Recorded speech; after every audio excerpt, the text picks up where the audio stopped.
This meeting is called to order. If everybody would please stand for the Pledge of Allegiance. Leading us this evening are some very special children that I happen to know personally from Sharp Elementary. Fifth graders, which include Brock Bellamy, Ian Sines, Ricky Padron, Haley Morales, and Gabby Salinas.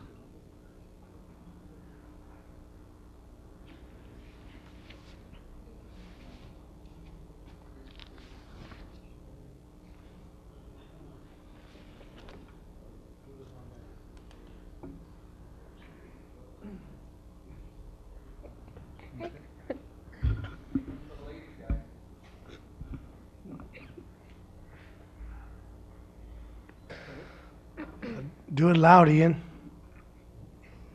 Let me hear you. Go ahead, guys. I pledge allegiance to the flag of the United States of America and to the republic for which stands one nation, under God, indivisible, with liberty and justice for all. Honor the Texas flag. I pledge allegiance to the Texas, one and indivisible.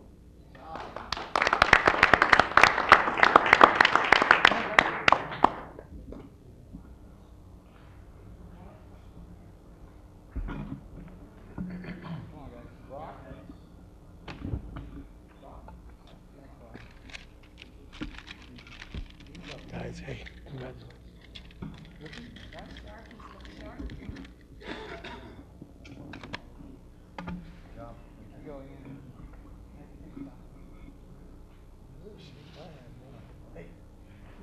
Gabby. Right, Gabby.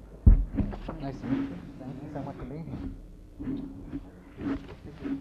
Haley, thank you for being here. Say hello to your parents. Nice seeing you. Let's give them a big round of applause.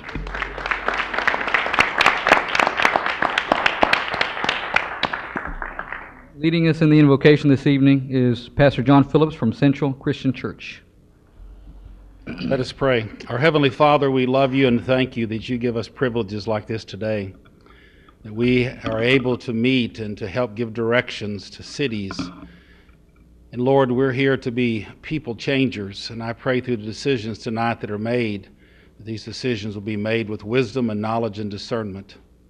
And Father, help us to be able to help the people that you've put here in Brownsville, to help them to be better people. And I pray, Lord, that you would bless our leaders as they lead this meeting. And I pray, Father, each of these leaders would feel your strength and your hand upon them, give them rest, and help them to be slow to speak and quick to hear. And Lord, I just thank you that we can honor our leaders.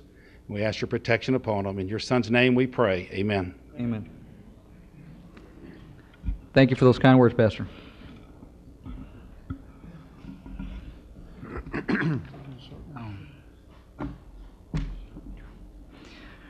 All right.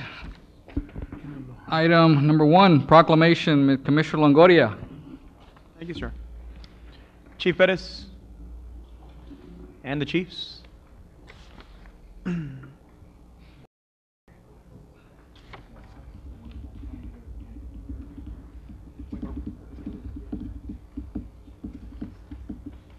Chief Rubio. Lights, okay. He's out, okay. These are our friends from McAllen. Welcome.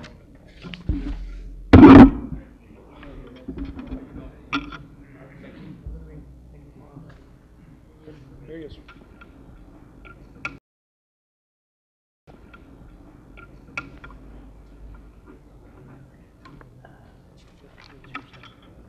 Go ahead and turn around and face the camera, gentlemen. Chief Pettis, if you'd please join the chief, or his representatives.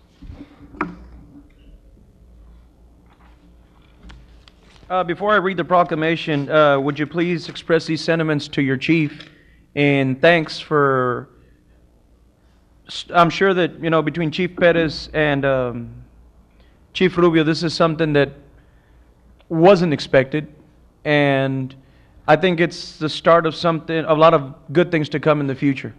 So this is a proclamation of the City Commission of Brownsville, Texas, thanking the City of McAllen, Texas, for providing assistance to our city.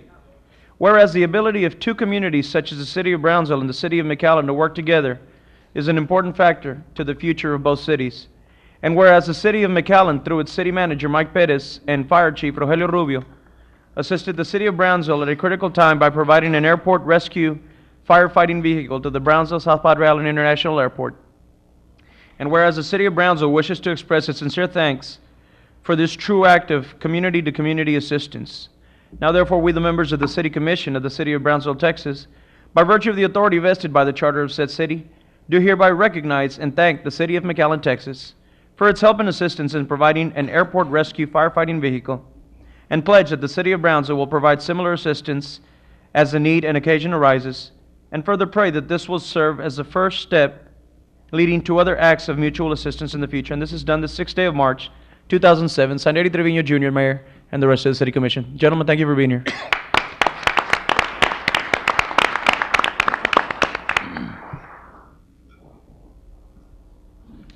Mayor Trevino, Commissioners, in behalf of the City of McAllen, the Mayor, Richard Cortez, and the City Commission, City Manager Mike Perez, and the Airport Manager Philip Brown, and our Fire Chief Rogelio Rubio, who is not able to be here today because of his wife being ill, and she is sick at this time. But we also want to recognize the citizens of Brownsville for allowing us to be here and also to be part of this. Now, as members of the fire service, one of the things that we do always look for is quick action from the fire chiefs whenever the need is there. Not only in time of an actual emergency, but what can we do, or how can we join coalition to help each other? And that's what Chief Pettis did. He saw the problem, he was notified, and he took action, and that was to notify his nearest fire department, Harlingen, and we're not able to assist, but calling McAllen, and we did have the unit available to come in and help your city in the need. We understand the need is, we have our own airport, and we know what it is to have a unit down, and we did not hesitate to bring this unit to you. I think it took more to get it on a lowboy to get it out here than it took us to actually give the okay. We're very proud and very happy that we were called, and this is to show that you do have a good fire chief, and he's always ready, taking care of you, taking care of your citizens. And again, we want to thank you in behalf of the City of McAllen and McAllen Fire Department. On behalf of the City of Brownsville, we want to thank the City of McAllen for your kindness and your generosity, and you can always count on Brownsville to be a friend in the future. Thank you so much, and may God continue to bless everything that you all do in McAllen. Mayor Trevino, thank you very much, and the City Commission.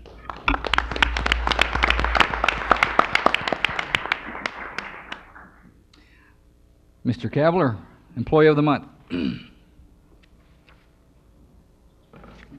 Mayor, members of the commission, please help me welcome our Employee of the Month for March, Diane Caravisalis. Where's Diane? Is she here? Come on up.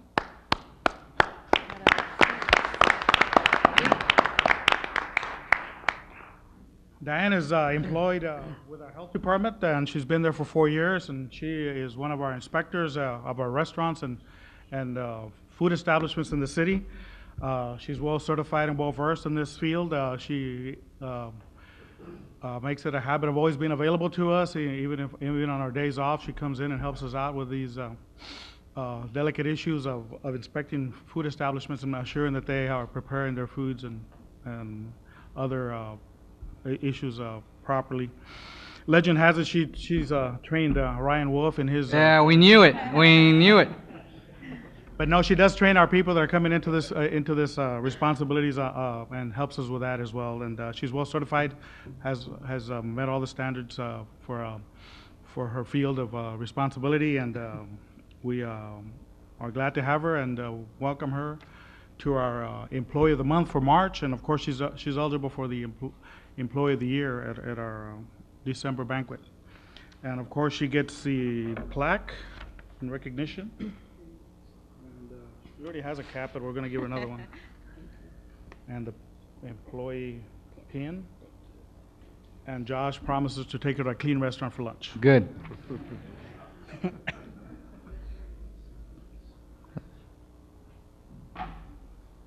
Thank you very much. I really appreciate this award. It's very, very honorable of you to award me with this. At this time, I'd like to thank my director, Josh Ramirez, and my supervisor, Alfred Valdez, for this nomination. It is, and recognizing my work with the health department. I am truly grateful for this honor, and I thank all of you for it. Thank you very much. Thank you for doing your job so well, Diane.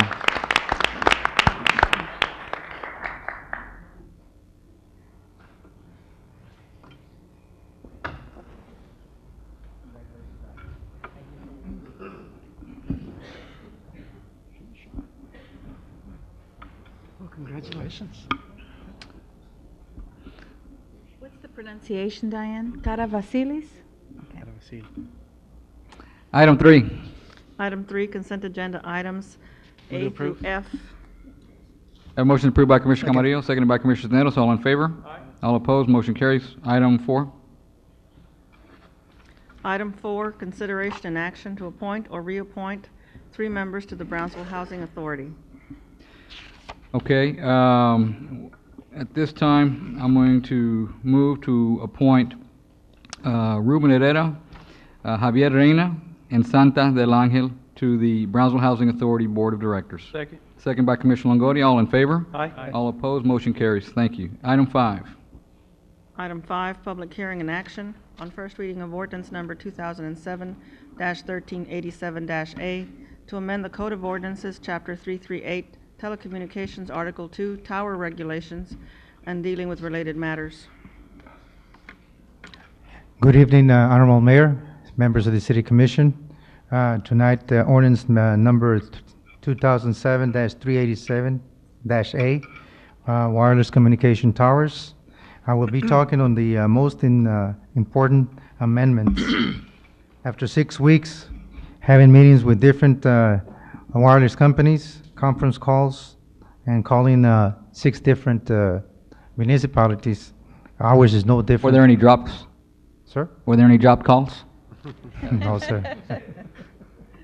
Our ordinance is no different than theirs. Okay. Section 338-31, purpose and goals. Number 1, accommodate the communication needs of residents and business while protecting the health, safety, and general welfare of the community. That is one of the changes. Also, Tell us the page that you're on, Evaristo. okay, that's on page 1. Right. Section 338-31, the very first page.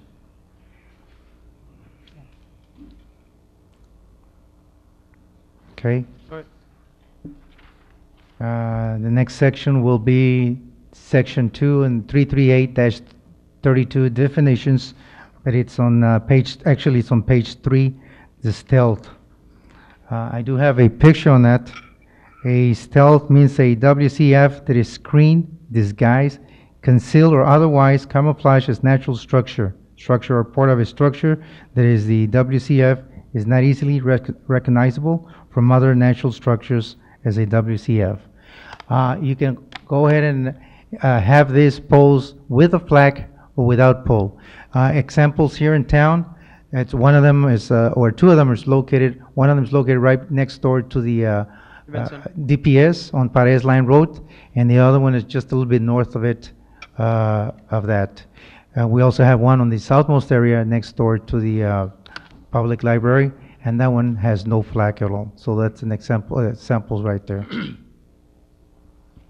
The other section, it's on the page 4, development and standards. A stealth WCF must be a minimum of 100 feet from any residential structure, or other WCF must be a minimum of 250 feet from residential structure. Sorry, what section? Section 338-34, development standards. Okay. In other words, if it's a stealth, you should be 100 feet from a residence. And let me also show you an example on the a flash mount, which is this one right here on this picture.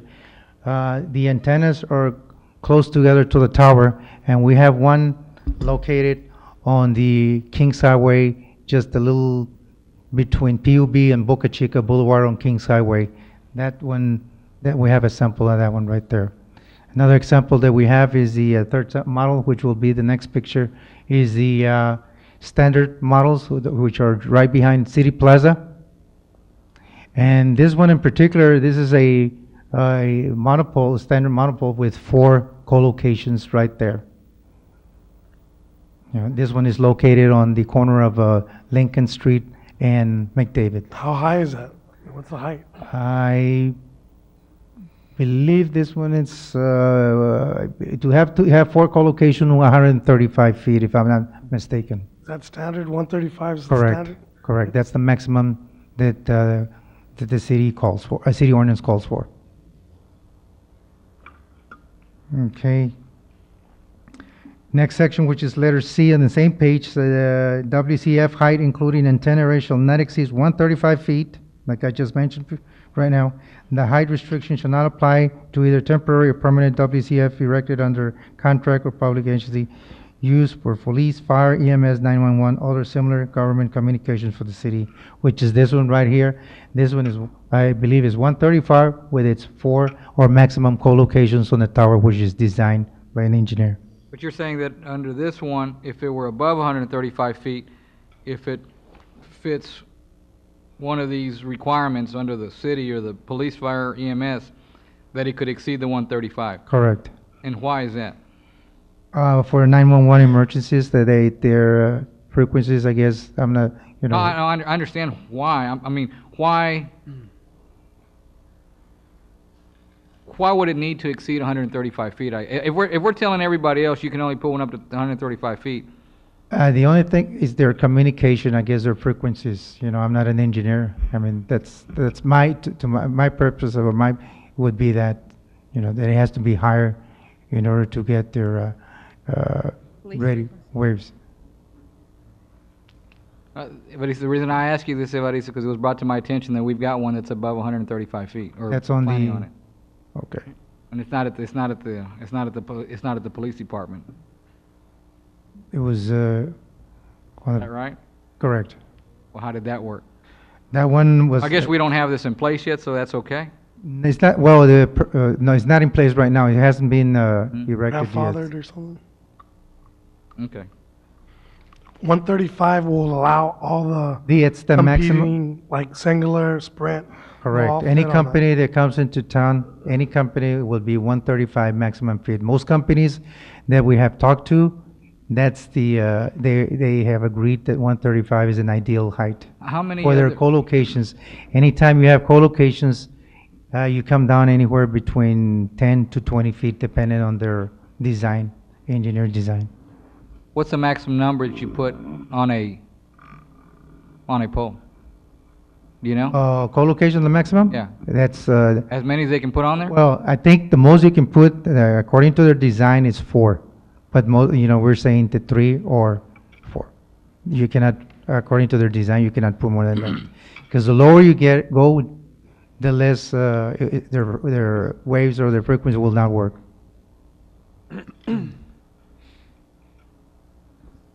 Okay, the next section will be section 338-35, approval procedures. That's on page 6. Provides a minimum structural capacity space accommodate at least 3 carriers, antennas, equipment cabinets, or sheltering lease area, which we just been talking about that. Such minimum capacity and space shall be measured against the capacity and space required to accommodate the initial carrier antennas and equipment cabinets shelter used in the WCF. Which subsection are you looking at? It's on C3. section 338-35, approval procedures, but it's on page 6, number 3. Number C. And on the same page will be application requirements, B, number 1. All WCF structures listed on 338-34 must have final approval by Planning and Zoning Commission prior to issuing a permit. Any person desiring to build WCF within the corporate city limits of Brownsville must obtain a building permit, pay appropriate fees of $2,500 for a new construction for any other construction work on the WCF to include but not limited material repairs or maintenance. So that 2,500, that's something everybody pays around the state. That's something within the same fees that other municipalities have. Such as? Not well. At local, like The Corpus or- city that we call was that city was Austin, Texas. Okay. Okay. And do you know if there's any valley like Corpus or La Feria that pay fees? No, ma'am. You There didn't aren't, check? or you didn't check?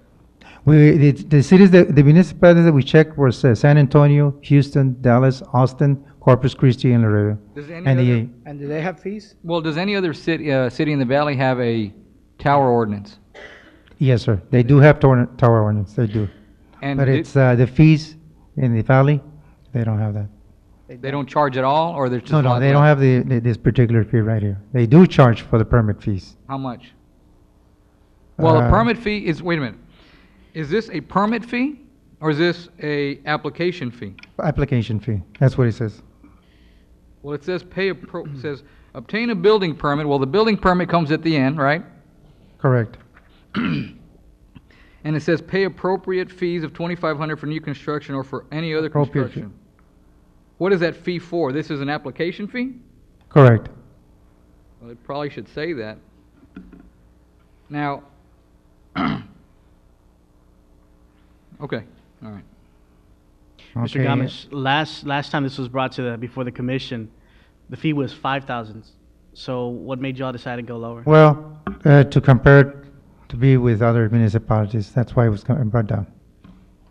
That's what Austin charges is $2,500? Yes, sir. And then the last one that we have here is on page 7, which is on section, the same section, that is number 3. The city of Brownsville shall reserve the right to require applicant to install tower on city property, provided with such city property is located in such manner that it will not prohibit the owner from providing personal wall service in an area of the original proposed site and cost terms to use the city property incomparable to original requested WCF site. Mayor, now this is where I have a question, Mr. Gomez. This is what stops me from looking at this this application here real closely. Require applicant. Just that word, we're going to require the applicant to consider, require the applicant to install tower on city property.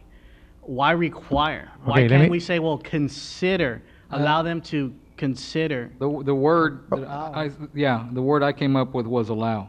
Allow would give whoever the opportunity. If you wanted to put it on city property, that'd be fine. If they wanted to put it on private property, that's fine.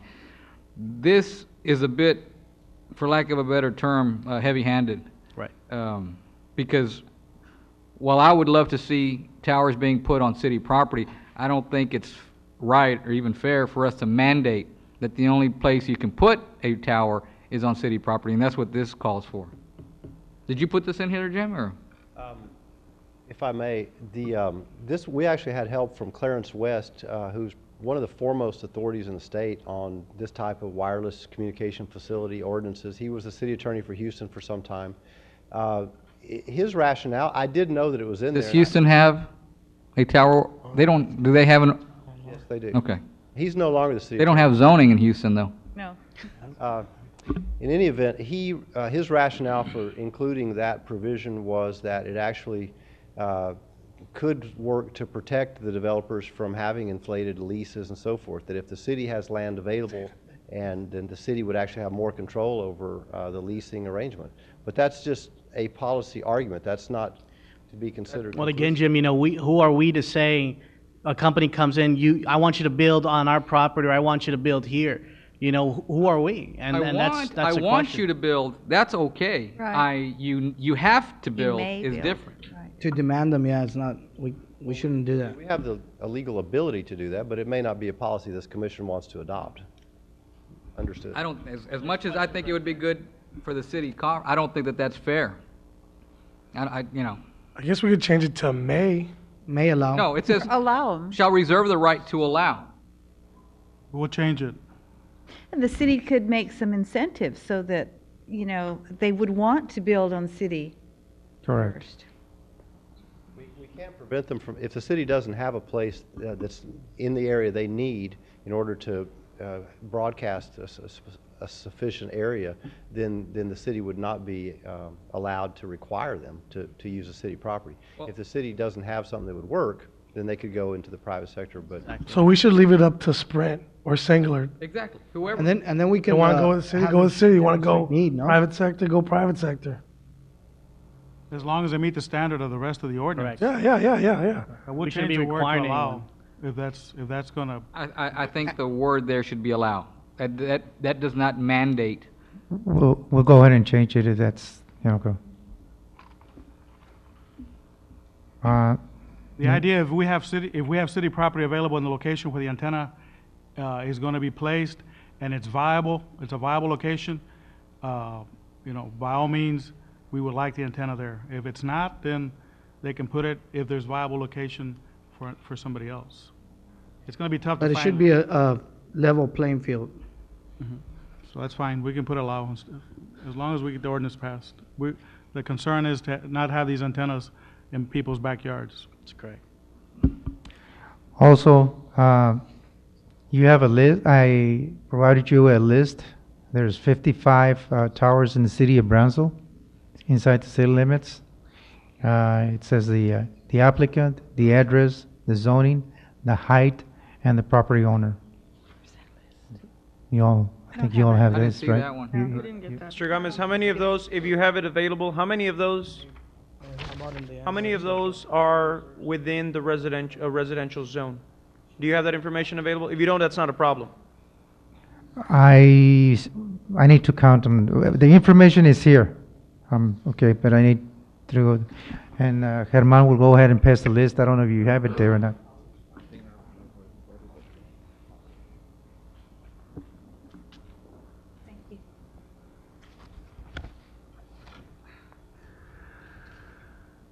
Thank you. Well, sure. I already saw it. I read it. Come on.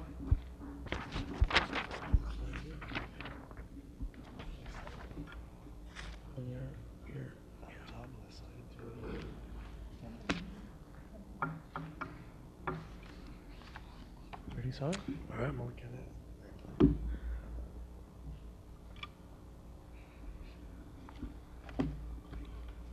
Jingles all over. How many towers go up a year? Per year, ma'am, no, but those have We been have there 55? since, we have a 55, I think, for the last 10 years, something like that. So maybe 3 or 4 a year? Three, 4 a Yes. year. Some of them are also co-locations, as you can see on the list right there. So, that's why there's more information on some of them than on others, because they have, like this one right here, the original probably was the first one, the very top one, and then they get permits to co-locate as the need is there. And did I read correctly, only stealth towers will go in residential areas? Correct, which is 100 feet away from it, Or you can go ahead and spell, stealth towers would be 100 feet away from residential structures, correct. Wouldn't that pose a danger in a hurricane or something like that? According to the engineers, they're designed differently. Now, how they're designed, I don't know, but they're designed differently compared to the towers that are right behind City Plaza. It's curious because that tornado that just hit last week leveled everything. Okay. Anyway, 100 feet seems awfully close. Also, you have a map there of all the, that correspond to the, yes, correct, that one right there. You have a map where all the towers are corresponding to the list that I just finished handing out there, which are the 55 towers.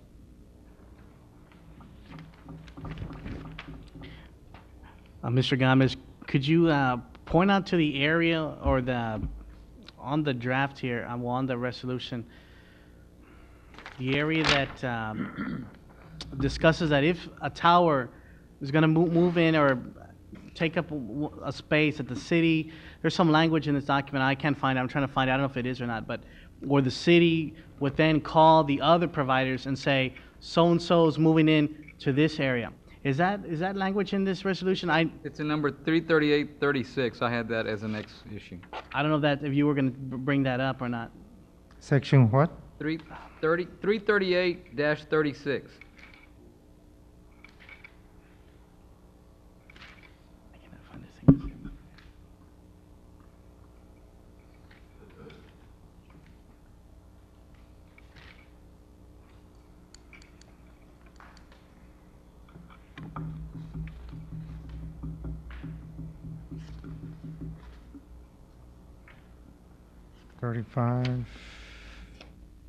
Page 8. Page 8, 6, 7. Okay, And it mentions the city will, if a tower goes in an area, that the city will make contact with the other companies, informing them that a tower is going up in a certain area. Why would the city do that? Why are we going to, with all the other things that we have going on, going to call the other companies and tell them so-and-so's moving in?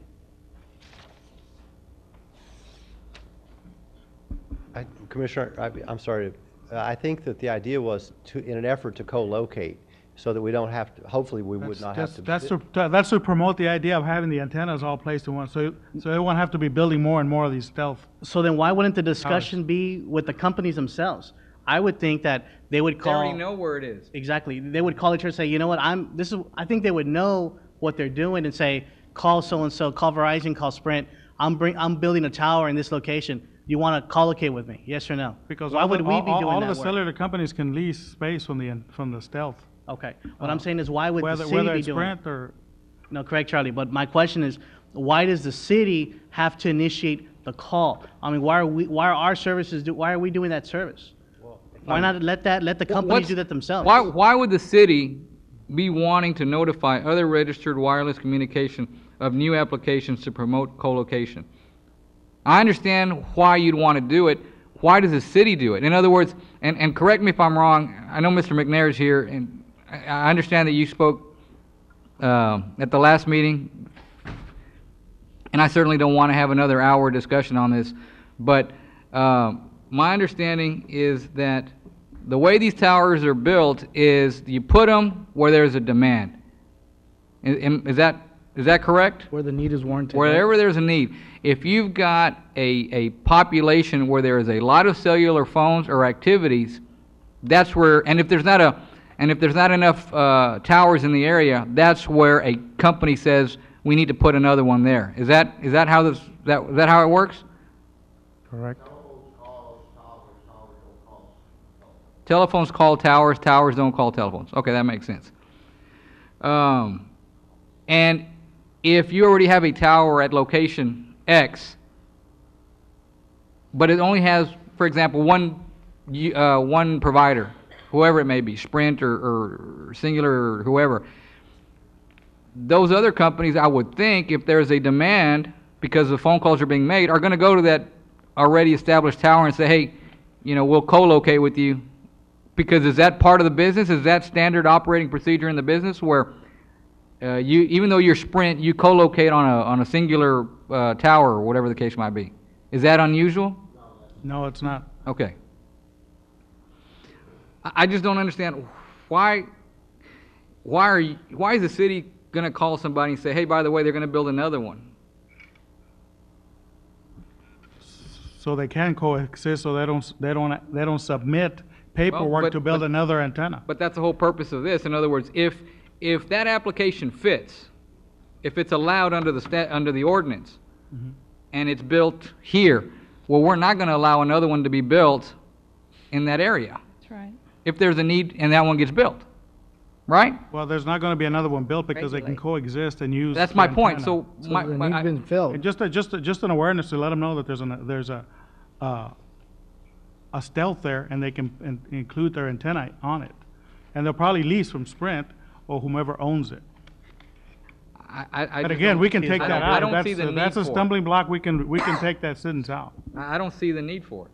I think that we need staff, especially from the buildings department, going out and inspecting, doing buildings, not sitting on the phone making calls. I mean, that's just the way I see what's going to happen. And I don't see why we'd be doing It's it. just I a don't see why master we need letter. There's no phone call, just a master letter that gets sent out to all of them. Well, it says reserves the right. It doesn't say they will notify.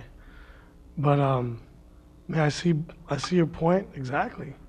But I also need that the city needs to have Some regulations. some regulations. I can see, but I can see where Disagree. we don't want just tower next to towers. That's right. That's the whole. And I think that's why the city's saying, well, we'll let other ones know. So, hey, if you want to build one, hey, well, you know what? Eddie has one. Well, you know what? Camarillo has one. But it doesn't so you matter. can Yeah, but it you won't can matter lease to after. you. Right. He can lease to you and you. Right, but it doesn't matter. If that's how it works, Yeah. there's a Take it need off. over here, and Carlos builds it, and I say, you know what? I got a need over there too. I'd like to build one. The city's going to say no because we already got one. go talk to Commissioner Cisneros because he's already got a tower built. I mean, it's the same deal. I just don't understand why we would get in the business of, hey, by the way. Yeah. Well, we'll I just don't- charge the application fee then. Well, I don't know how many application fees we charge in the. Scratch that off. We'll just scratch that off, Mayor, if that's an issue. And the last thing that I have is the booklet that you have there, or all the listings of the the city of Brownsville owns.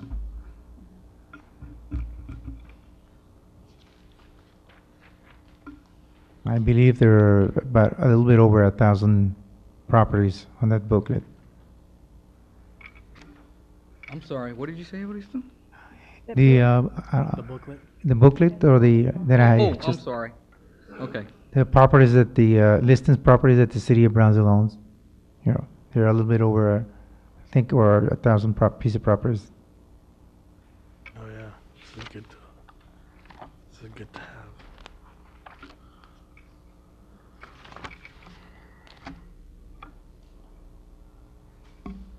All right, any, That's all I is that all have. the changes?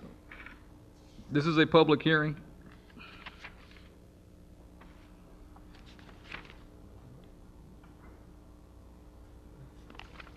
Just to wear a suit. Good evening. My name's Harry McNair, and just to reiterate one issue is the original reason for having an ordinance really was to protect the integrity of neighborhoods and not put towers back in residential areas. Nobody's fighting that. The city has a pretty strong position here, and all the folks that we represent agree. That was the original intent of the ordinance. So that's not an issue that any of us are arguing about. However, I think we've gone a little bit off of the original intent. And I'm really not concerned about what other cities do in Austin, Houston, Dallas, San Antonio. We do things different than they do. Maybe we ought to take a leadership position and not follow what they are doing. Back on page 6, the fees. You know, gentlemen, Verizon, Nextel, Sprint, T-Mobile, they're not going to squawk over $2,500. $2,500 is really an insignificant amount of money to these large companies. However, it's principle. We do not charge any other industry in this community an application fee. Why are we singling out this industry? We ought to start charging billboards and snow cone stands and firework stands and anybody else. We don't charge Lowe's, Walmart, Home Depot a fee, an application fee. Why are we singling out this industry? If it's just a way of generating revenue, then let's charge everybody. Now, I'm pretty animate on page 7, this section that you all have kind of semi-changed the language. The city of Brownsville should reserve the right to require, maybe to allow. Well, that goes without saying. You know, why are we even suggesting that? You know, I'm in the business. That's what I do for a living. The city of Brownsville should not be in the land management business. And if the city has surplus lands, in this book I just heard over 1,000 properties, they need to do is quit maintaining properties that should go back to the private sector and put on the tax rolls. You all are spending more time than maintaining these properties, cutting grass and not having taxes being earned on them. Put them back on the auction block, let the private sector take over, pay taxes on them, and you all can maintain parks and other areas that the city should be maintaining. And I'm going to remind you all, our economy is based on capitalism. And I'm going to read 2 definitions I brought with me, and then I'll leave. An economic system based on a free market, this is capitalism, is an economic system based on a free market, open competition, profit motive, and private ownership with little or no government control. Capitalism encourages private investment in business compared to a government-controlled economy. Now let me read you what socialism is. Any of a various system of social organizations in which the means of producing and distributing goods and or services is owned by a central government that plans and controls the economy. Now, when you all are suggesting, allowing, encouraging wireless companies to go on city property, ladies and gentlemen, that's a form of socialism, and that's not what this country stands for. I think you all should understand what the basic responsibilities of city government is. And being in the management business, property management business, competing with the private sector is not one of them. When the popular things in many communities across the country is privatizing certain government services, why are we going and competing? Why do you think the city of Brownsville 20 years ago got out of the garbage collection business, be it commercial or private or the residential? Because we could not do it as good as the private sector. And nobody up there was around when that happened, and I happened to be one sitting in that chair. And we deemed 20 years ago it was better for the private sector to do it, and I don't think anybody will challenge us today that they're not doing a better job than the government. And that's what we need to be careful of, is competing with what the private sector is doing. Governments have responsibilities, and it's public safety, and it's controls of streets, drainage systems, and those kind of things. It's not being in the private, competing with the private business and getting in the property management business. I tell you, if it affected any one of you all in your businesses, I think you all would then think otherwise. But I know some of you all in the property management business, and some are in other businesses, and nobody up there pays a fee for the businesses they're in.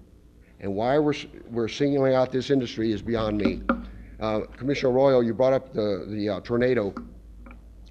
Tornadoes, it's very rare that a natural disaster will disturb a mobile phone monopole.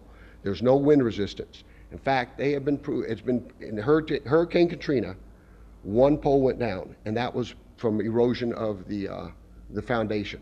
This last tornado that hit Alabama, if you will look, all the towers stayed, and people, in fact, were communicating while they were under rubble.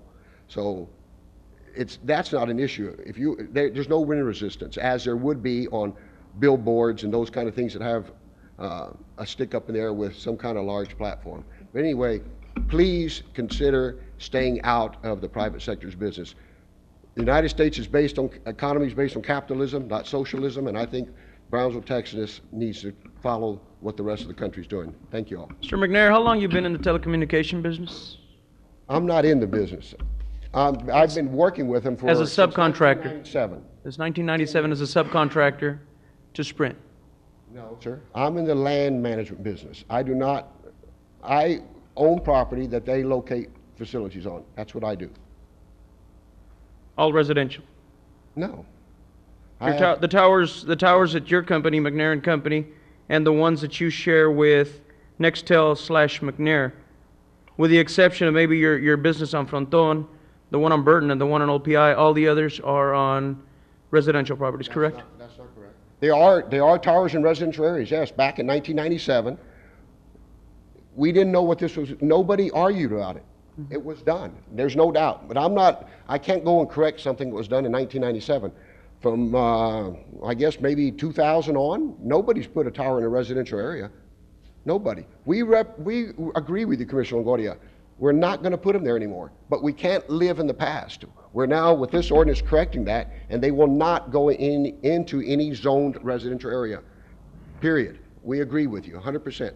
And that's the original intent of this ordinance, but we've gotten off, and we've gotten off in city property. And you know, the unattractiveness is what it was in a residential area. Because the city owns land in a residential area, it doesn't make the tower any more attractive. Well, the city of Brownsville wouldn't put a tower in a residential area, even if it owns the property. Well, that's what I'm getting at. So let us do what we do, you all do what you do, but you're right. There are residential areas that have towers. It hasn't happened in many, many years, and it will not happen again. And this ordinance addresses that issue, and that's the only issue this ordinance should be addressing. Harry, I was agreeing with you until you called me a socialist, so now I've changed my mind. No, I didn't call you a socialist. I'm kidding. I'm kidding. The city of I'm kidding. Don't. I won't say anything. Mr. McNair, real quick. Yes. Just to settle this other little not argument, but this, the city reserves the right to notify other registered wireless communication providers of new WCF applications to promote relocation. If I'm co-location. All right, if I'm singular, and the city calls me, hey, look, you're wishing to put one right here, but you know what? Mr. McNair owns one over here in case. Doesn't that benefit you? Well, Commissioner Atkins, that's not a deal breaker, but what I'm getting at, that should say after it's permitted. Once the tower is permitted, it is registered on the FCC site. So all these towers already know. So if Verizon or Singular or T-Mobile or anybody, they want to co-locate first. So they'll go through these websites and say, oh, there is already a tower here, we will co-locate. But This wasn't a big deal as far as. my problem with that language, upon application, that's like, and I explained to several of you all, that's like somebody going to the building official, Lowe's, and says, we're thinking about buying 20 acres of land to put a lumber yard, and the city calls up Home Depot and says, hey, guess what? Lowe's is coming over here and buying 10 acres. That's not a function of government. Once it's permitted, that's fine. Let it all break out, but not until it's permitted, not upon application or discussion. Let me ask this question. Is an application public information? It is, isn't it? Unless it contains some sort of proprietary information or trade secret information, in most cases they would be public information, yes, sir. Well, but proprietary information, don't you think an application is that where somebody saying we're going to do something in this location? That's not for public information. That's a discussion item with city officials that should be kept confidential to such a point that they're pulling permits. Harry, I agree that the city staff shouldn't be calling anybody to say, hey, guess what? Guess who applied today?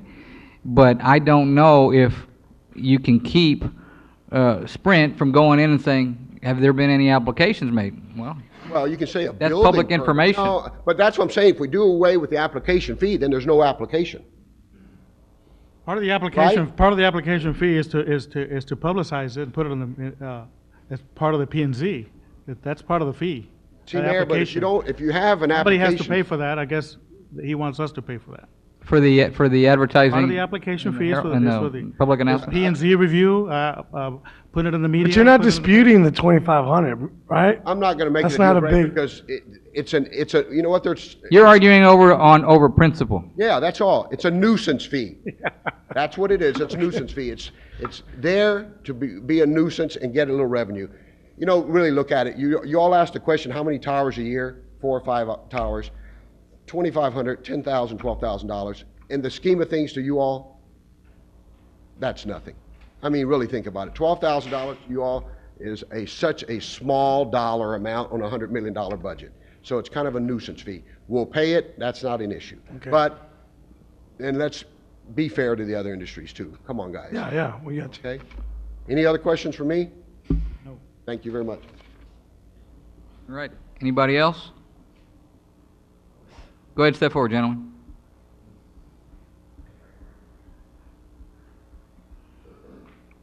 Good evening, Paul Van Hosen. I'm the IBM consultant for the wireless project. Just wanted to give a quick clarification on comments earlier about towers over 135 feet. The purpose of towers over 135 feet, which the city has approved the construction of 2 of those for city purposes, for emergency services purposes, is, as Harry stated, 135 feet is a great height for typical cellular type of communications, Sprint, you know, the typical personal communications, which is what really the focus of this ordinance. Towers over 135 feet, examples of services that would be provided in those kinds of towers are point-to-point, long-distance wireless communications, wide area type of point-to-multipoint communications, like that's how we're going to connect most of the city buildings back to wireless towers for licensed frequencies, those types of things.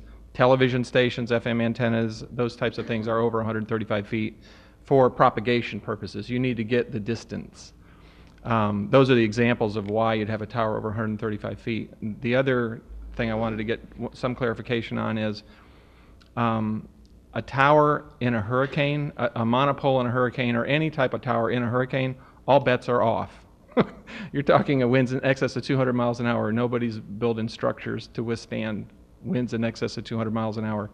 And so they're really gauged for this hurricane zone over here. And generally they survive very nicely through hurricanes. Sometimes you'll lose the actual equipment that's tied to them, but the towers are still there. So those are the kind of things that'll happen. Guide antennas, just for everybody's information, when a guide antenna goes down, it collapses to the center. There's over 1 million pounds of pressure pulling a guide antenna to the ground at the center point. If anything happens to the structure of that antenna, it collapses right to a point that's smaller than the diameter of the guy wires. I can show you some demonstrations of that other towers might flop over, but guide I don't know if we'd antennas- want to see them, but we'll take your word for it. Yeah. So that's just the clarifications I had from the engineering standpoint. Thank you. Thank you.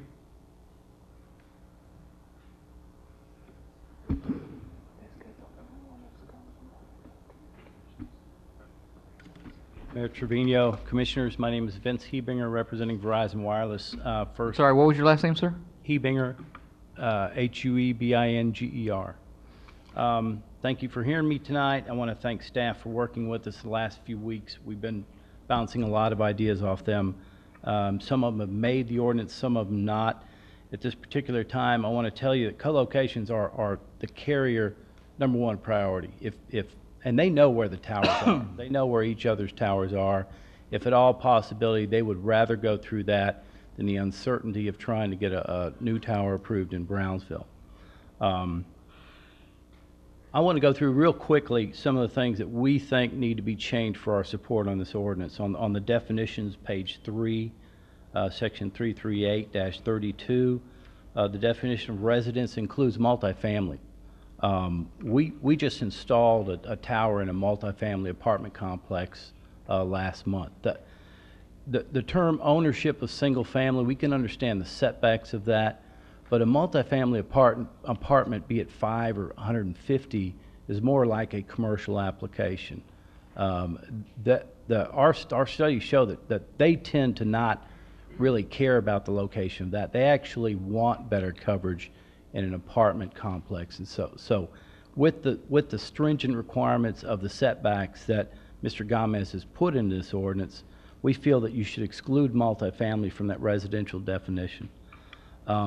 Moving quickly on to page 5, section 338-35, the approval procedures. Y'all were talking about the City of Brownsville sites. Item B promotes city sites. It actually promotes the location of the city properties as a permitted by right site, which I talked to you a couple of months ago about trying to install in this, and Mr. Gomez has done that. It's a little bit flawed, however, because the actual wording of that is, let's see if I can find that. New stealth WCS that meet all the requirements of 338-34 in any allowable zoning areas. And that's the key. The allowable zoning areas are listed in item C. In item C1, it is located in 7th commercial, 1st manufacturing, and 2nd manufacturing. There's not a whole lot of that type of zoning property in the city of Brownsville. We would recommend that you go in there and install 4th, 5th, and 6th commercial, because if it still meets all the setbacks that you guys have put in and Mr. Gomez has put in the stopgaps within this for the intent of the ordinance, you can at least still have to have this as a compliable site without having to come back to the commission or the Board of Adjustments for either a rezone on that or not. Because 4th commercial is a pretty heavy commercial district in Brownsville. It is.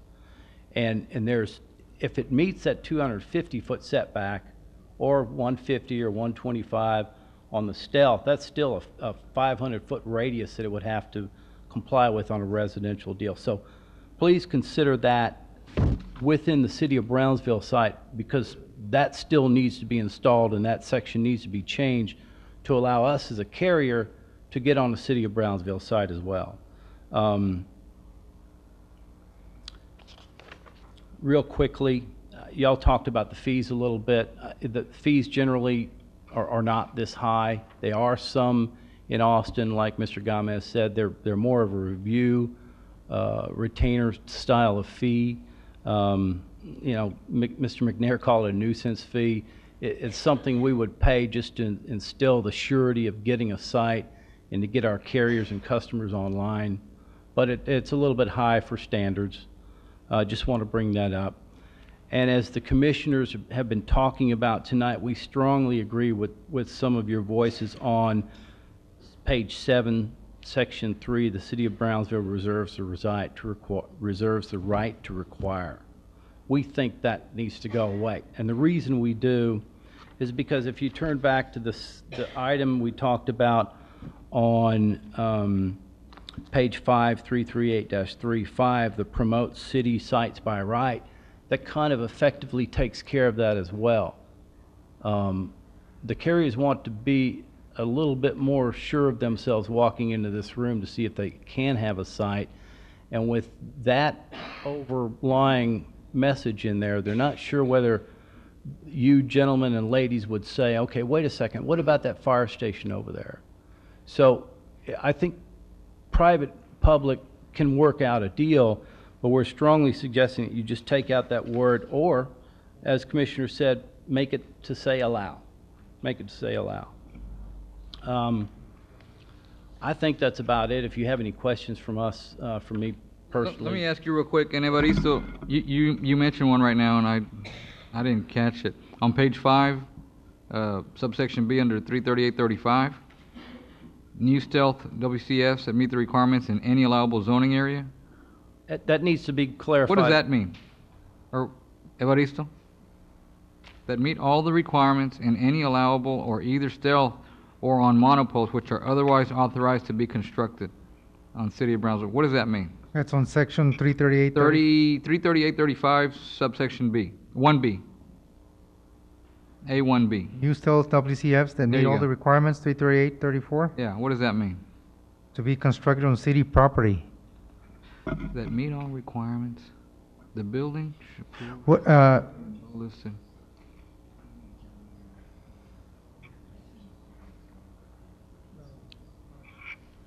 that's on, Mayor and City Commission, excuse me, what, I think what needs to be clarified is, basically keep C as is. Seventh, commercial or first manufacturing, that's the highest intense commercial use or industrial use. And what they mean in B here, it does need. Well, what are some examples of 4th, 5th, and 6th? A fourth, a commercial would be like a car wash, for example. Okay. An industrial would be all the areas around the Port of Brownsville. Well, no, he mentioned 4th, 11? 5th, and 6th commercial, is what you Yeah, said. fourth, fifth, and What's fifth. 5th and 6th? Fourth is the lightest. Would be like a Walmart. Sorry? Walmart, Would for be a what? example. A sixth commercial. 6? And then you go into the seventh, that'll be more like a junkyard, for example. But the 4th, which is like a car wash, is the lightest out of all those. Yes, it is the lightest. But fourth, you're still talking about very small areas in this community. You're talking about like corners. Well, but again, they would only be allowed if they also weren't in violation of the 150 or 200, whatever the other. That's correct. That's where it's permitted outright. You can go straight to the building official and get a permit. Okay, then going back to my initial question, what does that subsection B mean? Well, let me see. On what this means is that any allowable, and it should be referring to C, but it needs a little bit of clarification. I agree. I don't understand it.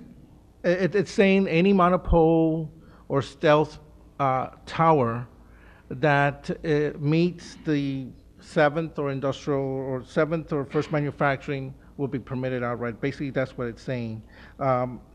And otherwise authorized to But be if constructed in the city. what it's saying is that if a tower or a stealth WCF meets the requirements under the ordinance, they can build it.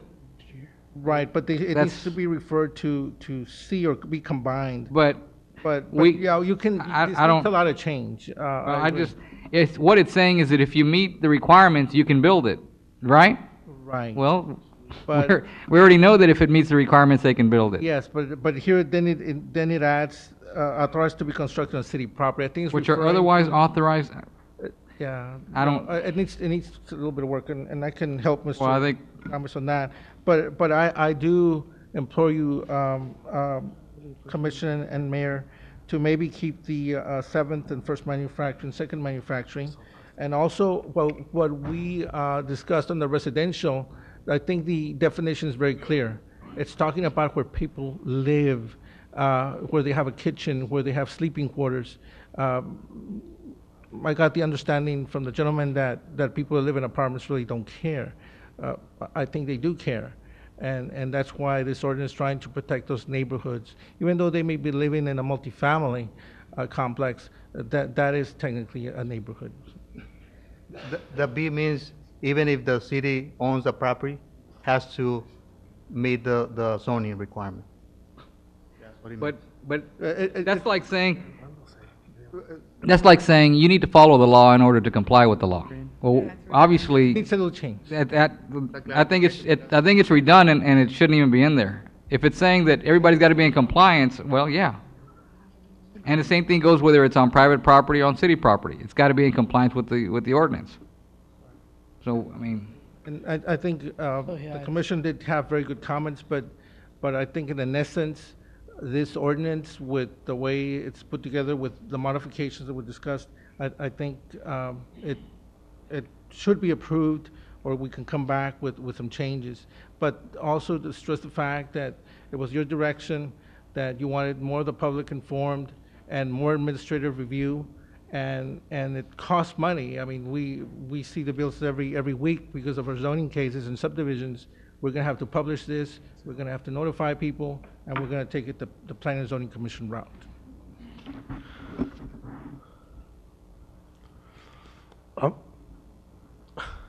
Mr. Mayor? Yes. My question is on that section is what is the appropriate zoning for a city property? How do we know that the allowable zoning? I think that ought to just be deleted. If it's city property, it's got to meet the same requirements as private property. There shouldn't, we can't. Then the only thing that would be allowed would be 7th commercial. Same, if it's 7th and first manufacturing, and first and second, for private, it's got to be 7th, first and second for city. Right, then there's very little properties that will be able to. What about that, Ben? Well, there is a lot of property that you have all of some sections. Well, of 11. but it goes back, it's like saying, you know, we've got all this property over here next to the landfill. Why don't you build the next mall over here? We'll give it to you cheap. That doesn't mean that that's where they're going to build it. I understand. There's no demand to go shopping next to the landfill. That's I mean, if we don't have the land that they need because we have to follow our own guidelines, they have nothing to worry about. No, I don't think it's a we issue. It's not whether or not the city owns it. The concern I have, the whole purpose of it, we don't want to see these towers continuing to be going up in residential areas without some kind of safeguards. I think we're addressing that. By the same token, for example, Southmost has 1/3 of the population of the city, between 50 and 60,000 people. Mm-hmm. A lot of cell phones, from what I understand. Okay, that's what drives it. If you have a lot of a dense population, a lot of people per square mile, i.e. a lot of phones per square mile, then there's going to be more of a demand for more towers over there.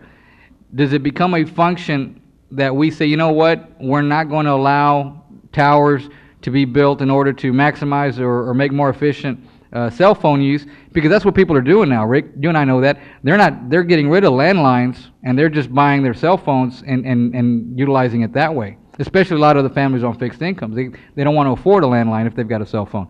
So how can we address it so that if Southmost continues to grow and there's a requirement for another pole or 2 or 3 down the road, by putting these safeguards in there, I think we've addressed the concern that you raised and that we're all in agreement with, which is we don't want them on every street corner or next to every home. But by the same token, if there's a need, because we've got 35,000 people on the east side of Southmost and another 30,000 on the west side, and they need more towers, I mean, there's got to be some ability for us to be able to address that while at the same time safeguarding the residential aspect protection, which is which spurred this on to begin with. I don't want to be coming back, well, I don't think the commission wants to be coming back in a year from now saying, oh man, this is too restrictive. What are we going to, there's got to be some give and take. And I think what he's saying is that by 4th, 5th, and 6th, that allows more availability. Yes. But they still have to meet the requirements. They can't be next to each other. They got to be, I mean. Right, co-location, distances, Right. etc. And nobody's going to want to spend the money they can put another antenna on a pole that's already built. I personally don't have a problem That's why I asked you what 4th, 5th, and 6th were. And that's not residential. It's not apartments, it's not multifamily. But anyway, what's the wishes of the commission? Anybody else? Yes, sir. In the interest of time, I'll keep it short. I'm Dave Petrokowitz with VoiceStream. You've heard pretty much from the industry. We second pretty much what's been saying. I'll say this again in the interest of time. We support the concept of what you're doing here. I've done thousands of sites from construction through zoning, through leasing across the country. I've been involved with over 1,000 sites here in Texas. Those towns that don't have ordinances have problems when we show up. Those towns that set the rules and we know what they are, when we come in, things run smooth. There'll be the occasional glitch as you're trying to adjust, but this ordinance also makes allowances for that and allows us an opportunity when there is something that's not addressed in the ordinance to come before a public hearing and work that out. So again, we support what's going on here, and I believe you're on the right track, trying to take care of the city as well as provide for good coverage. There's a lot I could have said, but I'll leave it at that for now. Thank you very much. All right, this is a public hearing. Mayor, motion to close. Second. Motion to close by, I'm sorry, Commissioner Atkinson, seconded by Commissioner Camarillo. All in favor? Aye. All opposed? Motion carries. Action. Mayor, I move to approve with the exception of the language that says that it will allow, correct? Okay, that would Deleting be, require and Deleting change to require allow. and to replace it with allow. okay, that's And Mayor, and I'd on- like to, Commissioner, I don't know if you could add to that motion, but deleting the section where the city will call. I think that was something I don't see That again was, the that was a purpose. sentence, okay, okay. Or on 338-35, All right. Section B. Hold on. City initiative. Commissioner Longoria's motion is under section 33835, B No. 3. Yeah. On page 7, the word require is changed to the word allow. And then on page 8, under 33836, the sentence that says the city reserves the right to notify is deleted in its entirety. Correct. Would you support that motion? Okay, so we have two changes to the ordinance. What about on page 5, the deletion of subsection B, A1B, which is that what we just went over, that's... The four commercial, Yeah, five commercial. it's not clear on what that is, but the allowable zoning area otherwise authorized on City of Brownsville property. And then, I don't know about what you feel about the 4th, 5th, and 6th. I'm okay with 4th, 5th, and 6th. Okay. I'll second We that. add that. All right, so let's make sure. The motion by Commissioner Longoria is to approve the ordinance with the following changes: deleting subsection A1B on page 5 under 33835, adding 4th, 5th, and 6th commercial to the areas of location, changing the word require to allow on page 7 under paragraph B3, and deleting the paragraph on page 8 under 33836 regarding the city reserves a right. We have a second by Commissioner Camarillo. All in favor? Aye. All opposed? Motion carries. Thank you. Thank you all for being here. All right, next item. Item 6, public hearing and action on first reading of ordinance number 2007-856-LL, amending ordinance number 856, Chapter 15, Garbage and Trash, Section 15-8, specifying charges for sanitation service by amending subsection C1 and 4A, providing for an effective date, providing for severability, and ordaining other provisions relating to the subject matter thereof.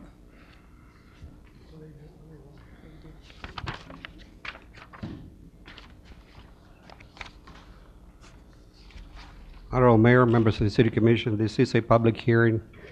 BFI's contract that expires next March 2008. It's a 5-year contract.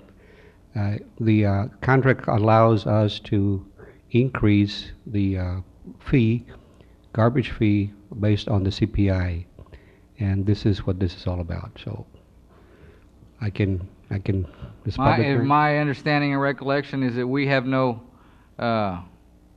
control over this. Correct.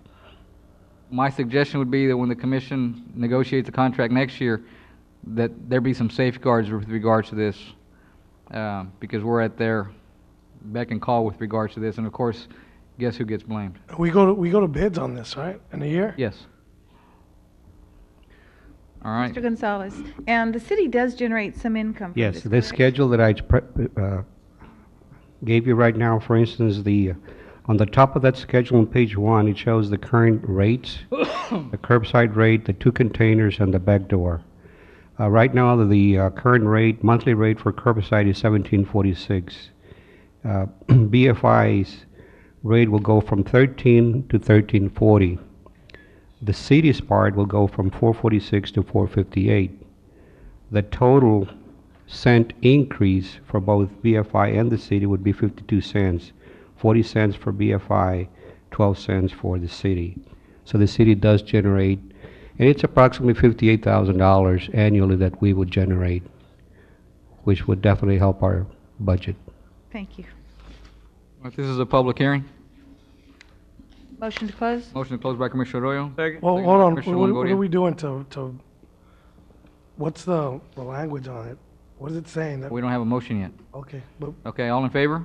Aye. All opposed, motion carries. Action. Move to approve? Motion to approve the recommendations By, yes, Mr. Gonzalez. as... One moment, Mayor, I'm sorry, Pete, the city's rate, is that the way it's always been done, that the city has its own rate, its own increase When added we- on to what BFI does? When we developed this, that was the understanding. The overall increase here would be 3%. But the city would always have its own increase as well? You don't have to have it, no. That's the one that we didn't approve last Yeah, I'd year. rather not approve that either. We approved it last year. And what was the one that we didn't? There was one that we said we just weren't gonna go there. Has been 1 year, Commissioner, that we haven't approved it. But remember, we're looking for revenues. We have expenses coming up with the collective bargaining contract, and we're gonna have to find out where we're gonna get some of the revenue sources to cover some of these additional expenses that we'll be incurring. Pete, now, but if BFI is doing the increase, but doesn't BFI pay us to dump the trash? We already have... We have a very, very good contract with BFI. They also, not only this, which is not included in here, they also pay for the use of our landfill, and they pay for $30 a ton.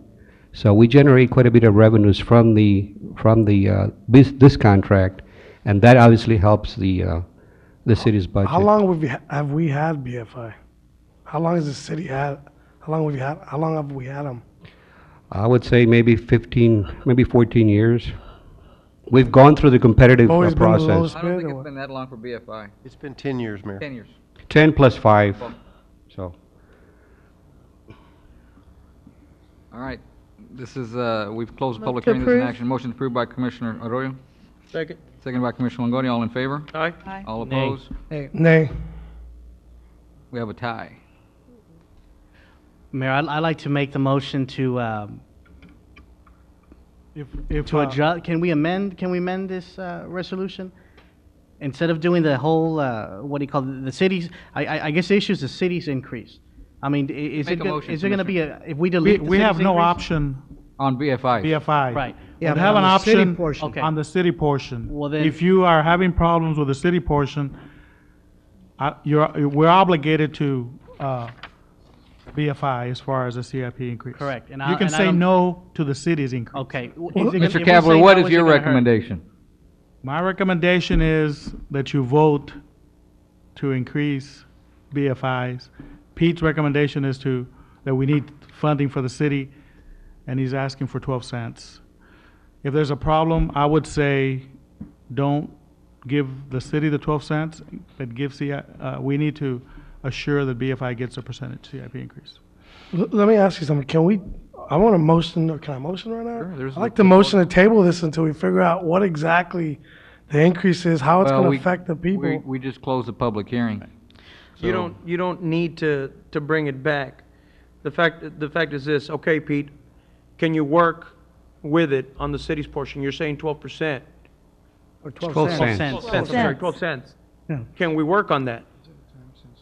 Yeah, we can certainly, Is there room? I mean, I don't I'm want to, just- I don't want to be the one that said, you know what, okay, let's add on those 12 cents, but can we work with it? Are you okay with 6? I mean, I do realize that we have pending issues coming up with negotiations, and you need that money. That's You, correct. you can recommend a number now for the city. This is an increase of 2.8%. 52 cents a month. Yes. Which is a 2.80% increase, correct? The city's, The overall increase, Commissioner, is 3%. okay. What does that do to the public? 52 cents 52 cents a month. a month. It's not that much. It's not. Pete, will it hurt the city if we don't approve the 3%? Well, it's only $50,000, $55,000, but that's additional income that we And where would that go? Where would that goes go? into the general fund. I'll withdraw my motion, my second. I just said we're tightening our belts. Well, it already died, or tied, there you so. go. Well, Mayor, I'll make the motion to delete to do away with the city's portion and give BFI its, Your motion would be to approve BFIs and not Not the city. not the cities, second that. right? yes. All right, we have a motion by Commissioner Camarillo, seconded by Commissioner Cisneros. All in favor? Aye. All opposed? Nay. We have one nay. Motion carries. Next item. Item 7, public hearing and action on first reading of ordinance number 2007-1471, amending Chapter 42 of the Code of Ordinances and adding Article 4 to be entitled Ambulance Service, regulating the operation of ambulance services within the city of Brownsville, providing for penalties, and establishing rates for city emergency medical services.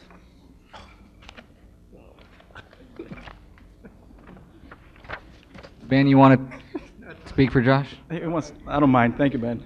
Honorable Mayor and Commissioners, this item is before you to allow us to provide service for the non-emergency medical transfers, and it'll also allow us to regulate some of the ambulances that exist within the city of Brownsville. I think this is long overdue. Josh, I've told you this. Yes, sir. I want to commend you and the chief for giving this to us. This is a public hearing. So move to close. Motion to close by Commissioner Nettles, seconded by Commissioner Camarillo. All in favor? Aye. All opposed, motion carries. Action. Move to approve. Motion approved by Commissioner Cisneros, seconded by Commissioner Longoria. All in favor? Aye. All opposed, motion carries. Good luck. Thank you. See what Item happens 8. then. Item 8, public hearing and action on first reading of protested ordinance number 235-2006-063 to rezone from dwelling Z classification to professional offices G classification on reserve 1.8 acres out of Block 1 of Reese subdivision on Alton, Glore, and Meadows Avenue. Honorable Mayor and City Commission, the property is shaded in red. It's an Alton Glore, close to the intersection of the railroad here. As you can see, if you can remember the Vermilion, which is a first commercial with a specific use to a third commercial. Last City Commission meeting, you approved this as a specific use for a first commercial. And this area here is a second commercial. The planning and zoning first reviewed this case on October the 19th. It was tabled. And then after that meeting, the applicant amended his application from a third commercial to a first commercial. At that time, the applicant wanted to locate a restaurant on this parcel, but then has changed his application to a first commercial for an office plaza. The Planning and Zoning Commission voted unanimously to approve this application to you as a first commercial. What was that? What was that last sentence? The Planning and Zoning Commission voted unanimously to approve this application as a first commercial. This is a protested case because 20%, in this particular case, 38% of the surrounding neighbors are protesting that decision of the Planning and Zoning Commission. In order to override this negative petition, you will need 5 positive votes. This is a public hearing.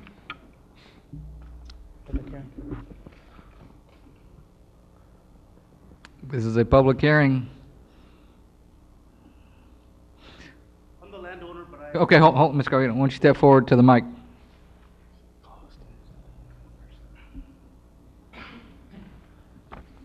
Evening, Mayor, Commissioners.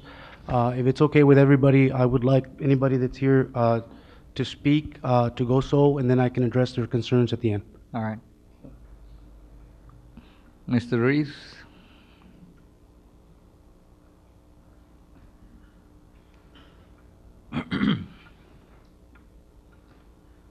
Mayor, Let Commissioners. the record show that he held the door open for you. Thank you.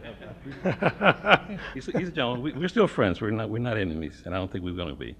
I'm the landowner adjacent to the property in question, and I guess, as you know, we've been coming forth every time there is a request for a zone change, and that in itself is the reason why I'm here, why there's a lot of folks here from the area.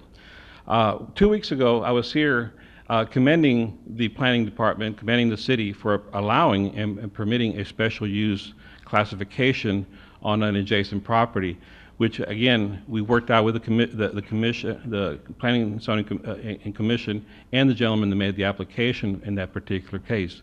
It was smooth sailing. In this particular case, what PNC has done is not done a special use like the way it's been done for the Vermilion or for the Garcia property as of 2 weeks ago. They have considered putting in or changing the zoning classification for residential to a 1C.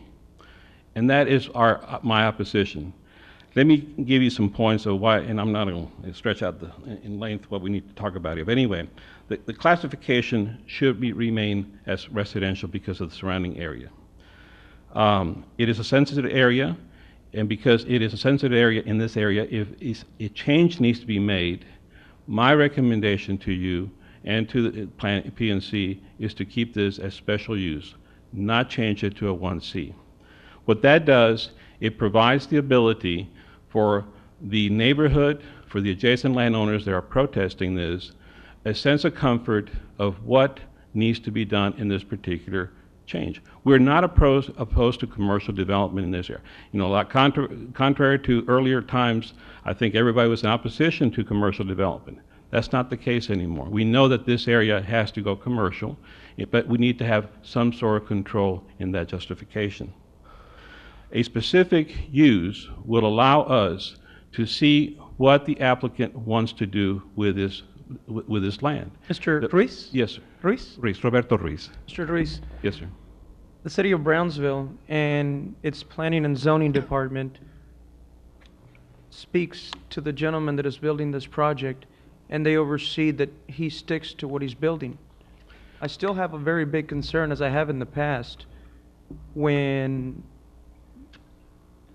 I have a very big problem with you telling him what he can and cannot do on his property, if he is abiding by the city of Brownsville standards. But Commissioner, you think about this. He's coming to a residential neighborhood to provide and make it a zone change. Well, all we are asking for you to consider is to keep it residential with a specific use. He will not be doing anything different. He can still provide a professional office just the way he wants. The only thing he has to do is provide the plans to the planning department on what he is intending to do. That's all we're requesting him to do. We're not asking him to do Let me anything ask you something, different. Mr. Reese. You're an architect, right? Yes, sir, I am. Didn't you try to offer your services to your client? I did. To this person coming in? I did. Was this before or after you opposed? I'm still am. I mean, this is, my plans have not changed. I'm willing, if he is willing to work with us in the neighborhood and the adjacent neighbors, I'd be more than happy to provide him free of service, architectural services for the application for what he's requesting. That, and I don't think, we offered this months and months ago. He's adamant that he wants to leave his options open. And I'm sure he'll come up here and tell you the difference of why I'm here. But anyway, the point is that there's no difference on a professional office. It's just the class of how he is applying for the land use. Does that make sense to you? That makes sense to me. I don't agree with an outside party being the one that's going to decide for him. I think if he's spent that money on that property, he has a right to come to us and ask for whatever he wants. Well, and you're right. I mean, anybody has a right. The only thing that I don't mind him building this thing. The thing is that it's just surrounded by all residential areas. You know, when the Vermilion came into place almost a year ago, you remember that big controversy we had? That in itself. Controversy? Well, controversy. You know, that in itself. Business as usual. The Vermilion was totally different. The Vermilion was a bar, the Vermilion was a restaurant. But keep in mind, that's still a residential with specific use. That has not changed. It's a residential with specific use for a 3C. So if anything changes from there, it always reverts back to a residential. And likewise, this is what we're trying to get for these remaining. There's very few parcels of land remaining in this area. And, and this is why we're trying to fight any zone change. The specific use would not change the zoning. It will still give him the ability to provide the professional office that he is requesting. Why don't you tell us exactly what it is, these, I hate to put, I guess, conditions that you're talking about that you'd like to... They're very simple. I think, we had a meeting with Mr. Caballero in Camarillo a while back to go over these items. And these items are not really out of the question. We're talking about the ability to provide colors that resemble residential use, roof design that will match the surrounding area. I mean, he has a potential, if you classify this as a 1C, he could put a 3-story monolithic building in this location, contrary to everything else of residential look in a residential zoning. Landscaping, we're asking to provide comparable landscaping, low profile signage, low intensity lighting for the area. These are items that really are not out of the question as to what he intends to do, but what it is that by him submitting this, then P&C has, Planning Department has a form that they fill out and it's enforceable. In other words, he has to abide by that. With the 1C, you're given an open check with saying you can do whatever you need to do as long as you meet the 1C classification. Mayor and Mr. Reese, you hit it right on the head when you talked about the blank check. If you look at what was done for Mr. Garcia and for the Vermilion, there were some specific guidelines that were in place. In this situation, we'd be allowing, just go ahead and do whatever is allowable within the 1C. What do you call it? And I know we've shared. I mean, we've met a few weeks back, and we've talked over the phone many times, trying to come to an agreement, all of us. But the whole issue of the specific use is, I think, what stops us then in our tracks, and we can't move forward from there. Well, not all of us, Commissioner. This is your area. This is your represented area. And therefore, I'm saying that for me, it's real difficult to say everybody else had a specific use, and now we're going to allow one applicant go. Sky's the limit. It's hard to do that. I'm sorry. We got to remember here, we're trying to promote Brownsville. This guy is a businessman in McAllen. He's coming over here. We welcome that. Okay, I know that. Yeah, I just have a problem with the kind of tactics that happened to him when he got here, especially with you being in front of me saying you're opposing him when you were going after to be his architect. I mean, I have a big problem with that. No, not the architect. All I was doing is offering Didn't my you services. didn't you even I offered sketch him, out a whole no, platform? Sir. What I offered him is to help him do the application for a specific use. He has his own architect. I don't know who that architect is. You didn't draw anything up for him? I did a sketch on what he could possibly use that land for, which I think he's considering it. But as an architect, I'm not offering the full architect's office. Hold on, Commissioner. That's the problem I have with this type of tactics. This guy's coming in. To me, I've talked to a lot of people. McAllen, a good developer. There's nothing personal. He wants to Nothing develop personal Brownsville. against Mr. Caballero. Oh, he shouldn't be put in the position that he was put in, saying, "Okay, I can help you out, but hey, Well, we shouldn't run like that." We're trying to promote Brownsville. He's building up office spaces. I move to close this public hearing. Commissioner, let me just stop you on some things you said. I don't think Mr. Reese has ever said anything towards effect that forced him to do anything, and I don't think none of us has ever done that. I think what they're looking at is they're looking at their area, their property, which Mr. Reese would be greatly affected by, and say, hey, look, this issue now. I can't speak for others, how others feel and think. I can only, speak for how I feel and how I think. So we can't ask Mr. Reese or, say because of you've made it hard on this applicant. No, that's not true whatsoever. And I think that's what you're sort of insinuating. We shouldn't insinuate that. All right. Is there anything else that you wanted to add, Mr. Reese? No, that's it. Okay. Thank Mr. you. Caballero, if you'd please. Anybody here else going to speak? Yes, I'm here. King, of course. I'd like to hear from you, Mr. Caballero.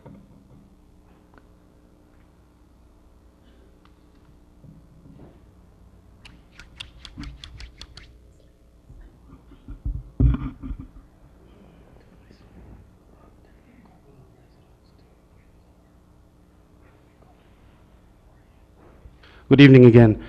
I'm happy to be here. The gentleman next to me is one of my tenants. He's already signed a lease. His name is Michael Garza. He's going to help me with this very quick presentation of what I intend to do with the land.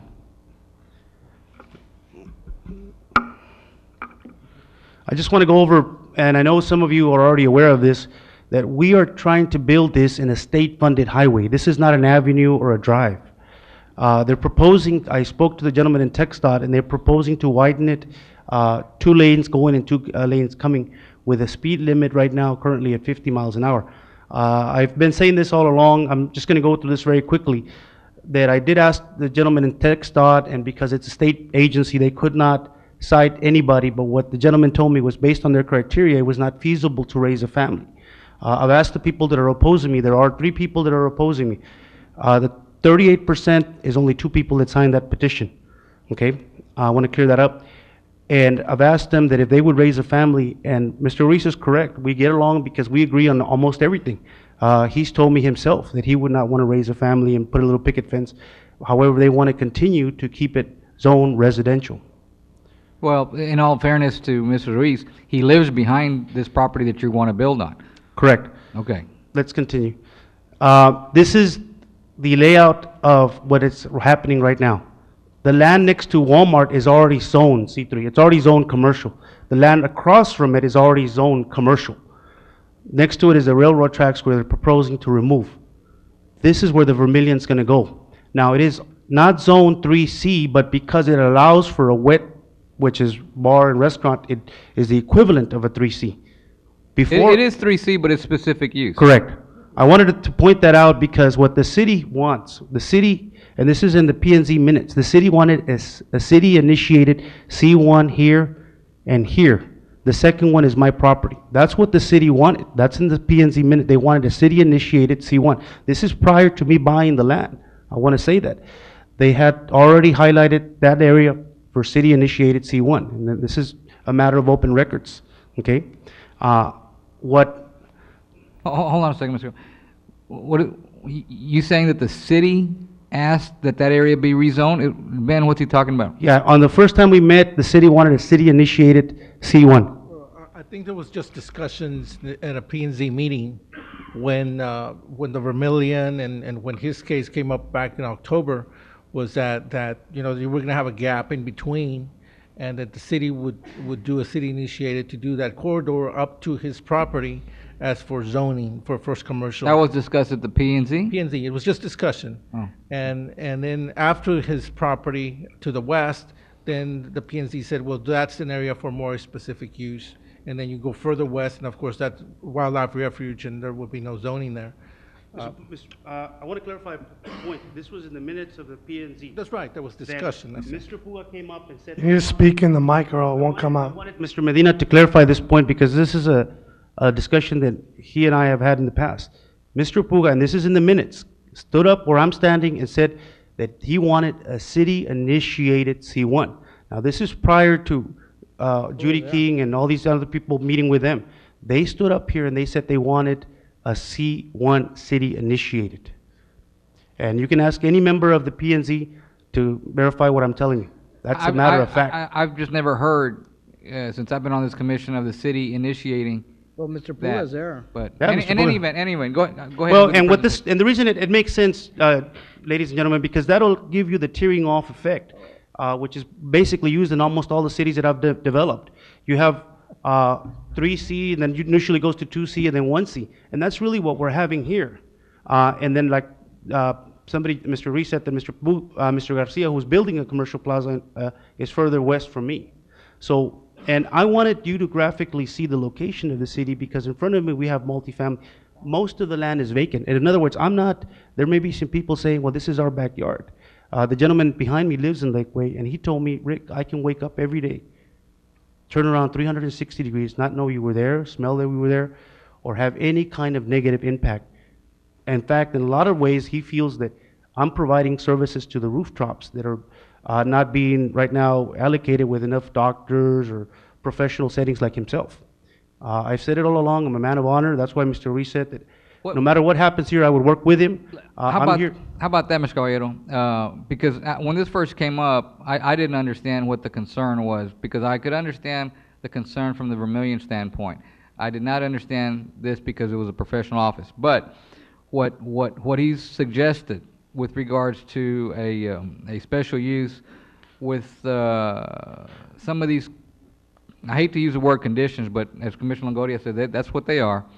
Do you, I mean, are you just, you don't want to work with that? I have a slide that will address the specific use and the reason it is not appropriate. Okay, Can go I ahead. continue? This is what we're asking, and it's not as very clear. I don't know if you have it in your laptops. We're asking for a 1C. And some of my opponents want you to believe in gossip or speculation that eventually I'll go back and ask for a liquor license. As a matter of public record, I have said out loud that I will not, I made a concession of withdrawing my restaurant. The restaurant is currently being built in Harlingen as we speak. I told them that I would agree with them. I'd want to compromise with them, but I would not surrender, which is what they want me to do, exactly what they want. And as I said all along, there's only been 3 people that have been objecting me. This is an open letter from the EDC. Anybody can have a copy later on when they want. They looked at my record, they looked at what I've done in other cities, and they basically endorsed this project. My goals are very simple. I want to bring medical, professional services, provide jobs, bring tax money to the city. I have a long history of donating money. Anybody can call the UTPA Athletics Department. I've donated $1,000 every year for the past 3 years. The city planners who understand that the city planners understand that a vote to keep it residential is really a vote to keep it vacant. Okay, this is what Mr. Reese gave me. This is what he said it ought to look like. Okay, what I told. Guess who's going to be making a contribution tonight? Yeah. Go ahead. What I told him was that a structure this big would have to be built in phases and could not, because there is no need to build it all together. That's why I'm highlighted this for him and showed him that we would only build a 4,000 square feet plaza. We would not build a massive structure. The funding would not be there, number one, and number two, there really isn't a need at this point for that. Okay, and he's agreed with me that a professional plaza is the best setting. That's why he said that. I vowed to him that I would work with him if I get to see one, and we're still in cooperation. Let me just let my partner here come in. Honorable Mayor, members of the Commission, again, my name is Michael Garza, and I'm with Coastal Mortgage, and I am a prospective tenant for Mr. Caballero. And as he mentioned, I'm also a Lakeway resident. Some of the issues with why a specific use is not appropriate for this position is that I think it's important to keep in mind that Mr. Caballero's initial application was a 3C. He is a developer, yes, but the economic engine that has allowed him to develop the properties that he has is a restaurant. He is a restaurateur, an entrepreneur, if you will. Now, after hearing some of the concerns, in particular the concerns of Mr. Ruiz, he took those to heart and basically made some concessions, some compromises, and modified his application from a 3C, which is more intensive, to a 1C, to the professional office application that you have before you today. And it is basically our opinion that the modification of that application from 3C to 1C, in essence, addresses the vast majority of the issues that were brought up initially, and it shouldn't be forgotten that 1C is the most restrictive zoning that the city of Brownsville has. And in essence, keeping that in mind, the application of specific use to this project site really serves only as a tool to micromanage the development of this property. You even heard some of the potential issues that could be brought up, colors of all things. You know, as delicate of an area as that may be, I mean, consider the properties that are in front of this, very delicate. One of the interesting issues is that if we have a specific use issued, it keeps the base zoning residential even after the commercial buildings are up. I think we would all agree that's a somewhat awkward situation, is it not? And I would feel that at some point in time, you have commercial properties with a base zoning of residential. That's something that's going to need to be addressed somewhere down the line. I would just suggest, why create that situation in the first place? Mr. Caballero, I have a question. Yes, ma'am. I was briefed today by the city manager and Ben Medina on this zoning question, and one of the items for discussion that came up was, if you should go to specific purpose here, Would you have problems with your bank and getting Yes, financing? that's actually, I'm glad you asked me that, because that's coming up. This is a multi-phase project, as I said earlier. In order for me, this creates a financing obstacle, because what I do is I have to get at the land and the building that I'm going to build appraised. And some of you know that's a pretty penny to pay for a professional appraisal. Because the state law says that a certified appraiser, if the land is zoned residential, has to use the comps being the comparables with other residential lots, then consequently, the appraised value is going to be very low. If the appraised value is lower than what I'm asking, the bank may not finance this. Now, you don't have to take it from me. You can call Desi Walker, Alonso Cantu, the people that I've worked with in the past. They'll tell you exactly what I'm telling you, that they have to, by state regulation, use the same comps as residential. And what we're asking simply is a C1, commercial, minimal, like my friend Michael said. That's the minimal base. I've said openly that I would sign the same building restrictions that Vermillion did on a separate paper by my lawyer or their lawyer. That's not an issue. Their issue is they want to keep it residential. Now, I want to address Mr. Reese had said that he would work with me. He gave me that sketch, but I told him that I work with an engineer, Peña Engineering, other people in McAllen. And I told him that I would not give him a job. And he told me that he was going to sign a petition. And I shook hands with him and I told him, that's your right as a landowner. I am here before you because I'm a property owner and he's a property owner. I have pledged to him openly that I will still continue to work with him and meet all of the requirements that the Vermillion did with a 1C. But my friend Michael is right. Mr. Garcia is one they want to compare me to. Mr. Garcia only has one lot. I have 2 acres. That's 8 times the size of his land. And they're basically, what I heard was that they were like arguing with him if he could work on, if he could open on Saturdays for a dentist or not. That's what they were arguing about, and the colors of the building. And I said, we're in America. My brother's in Iraq. I said, I'm gonna work with him, but I said, I'm gonna do a professional job. Let me just go to the next, my closing arguments. This is a building that I built in McAllen. I'm building one in Harlingen, okay? Because of the size and the shape, it is difficult for the land, because again, being 2 acres, to build anything else but a commercial plaza. That's not an argument. Based on the criteria, but the state agency TxDOT, it cannot stay residential.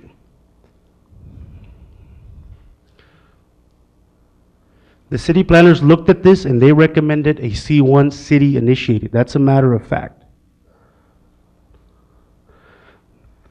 The applicant is inappropriate because the funding would not be there. In addition to that, it's just another layer of bureaucracy used to frustrate developers in certain cases.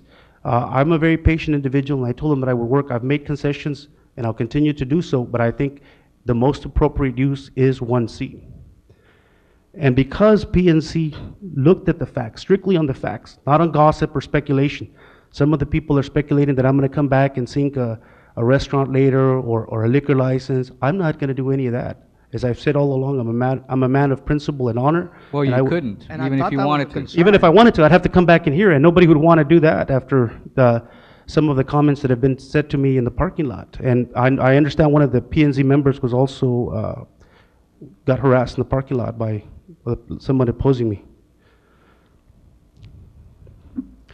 So a vote, as I've said all along, to keep it residential is really a vote to keep it vacant. And you have to ask yourselves, ladies and gentlemen, what is the city better off? With 2 vacant acres or millions of dollars that'll be funneled into the city?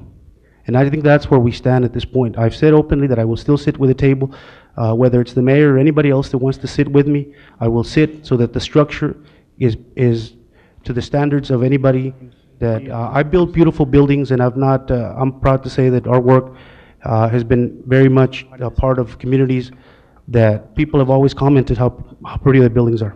Any other questions? Mayor, I have a question. Mr. Caballero. Yes, You know, my concern is not, do we need the business? Yes. Tax roll? Yes. Everything is a go. And I Correct. think the residents, and they've said yes, they really don't object to the fact. I guess my only concern is, as part of this application, this resolution, if you would consider adding the guidelines that were used, the basic guidelines that were read by Mr. Reese, considering the lighting and the building. Yeah, Mr. I'm Caramillo, not telling you what color to paint, and I'm not Yeah. telling you how to do the business. And see, without- that I would do. I saw the Well, then paper from the Vermillion, that I would do, but I would not go specific use. And I mentioned to that, go ahead, sir. Well, then I want to make sure then that if we go on record tonight, that it's Correct. in this package and that it be enforceable by city, by the city. If I get the zoning 1C, that I could appropriate the funds, I have no I- problem signing it. No, As no, a I as a want it matter of now. open record, Mr. Caramillo, I will sign the paper. No, no, I want it in this package. I don't want to come back later and say, okay. Well, after if the you fact, write it I up want in tonight, this I'll sign package. it for you right now. No, no, no, what I'm saying is, if this gets approved, and the motion is made to approve it with the guidelines that have been addressed and passed by the other applicants, I would like to include that in this resolution, in this topic. Would you? would If that it's the work? building guidelines, correct. Well, okay, I'm not gonna yeah, agree with you. Hold on a second. I'm not even, Then you I'm not have even to sure agree. that we can do that. Yeah, I've never heard of that either. I think the concern. I've developed in other cities. Hold on. Ben, where's Jim? The application that Mr. Caballero. Sorry, That's Caballero. okay. Caballero and Camarillo. I have a hard time pronouncing his name, so I call him Edward or Commissioner, and he, Is for a 1C. It's not specific use. correct. So we, as a commission, can either vote up or down. We either approve or disapprove his application. Can we, as a commission, put conditions on that application under 1C? I don't believe we can. I don't think. I think it properly should go back to the Planning and Zoning Commission if there's going to be changes of that sort made. Well, and the way to address Commissioner Camarillo's concern, Mr. Caballero, hey, I did it, is that, and I'm going to tell you something. I've met you. You certainly seem to be a man of your word and a man of honor. I will tell you this also. Mr. Ruiz is a man of his word and a man of honor. And I'm willing to work with And him. the fact that you all can have a disagreement on this is okay. But I will tell you that I know this man, and he's a man of honor. So if you're telling me you're a man of honor, and that's certainly how you struck me in our meetings and Correct. our conversations, it would serve to be a very good neighbor that if this commission were to so see fit to approve your application for 1C, that you would do what you just said, which is on the side, you sign an agreement with them to allow input as a good neighbor would try to do. Not that they could control it, Yeah. and the reality would be that you could do, as long as it was allowed under 1C, whatever it is that you would want to do. But I think you ought to keep their concerns in mind. And I'll tell you why. Well, you don't have it up there, but the Vermillion location is further away. Correct. Now I understand a little bit more as we get closer and closer to the entrance of Lakeway and the residents on Tandy, why there's this commercial. It was a rationale that I used last year, but now we're getting at a situation where, hey, whether he should have built there or not, 10, 15 years ago, that was, for us, that was the boonies. There was nothing out there except pasture and woods. Well, it's changed, but it is his house, and there are other houses there. Can I address those other houses? Well, I will tell you this, Lakeway to me is still very, very far away, Yeah. okay? And But these are the people that are close by. All of them support me, all but two people, number 2 and 3. And those are my neighbors, and they rightfully do so because I had an opportunity to speak with them. And I can assure you, as I've said all along, that I would work with Mr. Garcia. I have the mayor of Harlingen here to testify that the fact that the plans that we submitted for the city of Harlingen are up to par and above and beyond. are you moving? What's that? Or what? Sir? Is he moving down? He's, we've You're worked welcome. with. We had McAllen here earlier. Well, I told one of the commission, he was eating at the restaurant that I have, and I briefed him on what's going on here, and he says, Rick, this is go in there, smile, tell him this is a simple project, you're a good man, and let's get it going. And I said, that's what I intend to do. I don't like to be, driving up here, I don't feel comfortable being up here. I'm a developer by nature, that's what I like to do. I like to be out in the construction jobs, talking to subcontractors and that nature, instead of being here and having to, feel like if, this project won't happen. That's really. If this commissioner were to approve this, Yes. would you take those items of concern that Mr. Ruiz mentioned? And I understand that if they want you to paint it, maroon, Yeah, you're not gonna- instead of burnt orange, that I could understand your distaste with that. But that would be your decision to make. My comment to you is, there's a rationale for Mr. Ruiz. And if you've never seen his work, go take a look at the new Cameron County Old Courthouse. Well, So there's a rationale on both sides. I'm not saying Yeah. that he's right and you're wrong. I'm not saying you're right and he's wrong. Each of you have very valid concerns. I want to see the place continue to develop. I think a professional office fits that better or less concern than a restaurant would. But Correct. would you agree to write and condition so that he and the other individual would be part of the process? Judy King is the other individual. Have No, input. no, Miss, Have Miss- input. not Miss Not- King. not Miss King? Not Okay. Miss King. Not Miss King. Okay. We understand where their concerns are, and but what he's saying, and just like Mr. Camarillo said, following the styling of what the Vermilion did. Not saying you have to follow that, but those are the issues or Yep. parameters that he'd like for you to consider. And the only reason I wouldn't hire Mr. Ruiz is because I work with the same architect, the same engineer from McAllen It's that I not a have. situ- no, you know, it's not a and- situation of and hiring. I've told him that I admire your his right. work. I appreciate. your right. Yeah, that's my right, and that came out in the P&Z as well.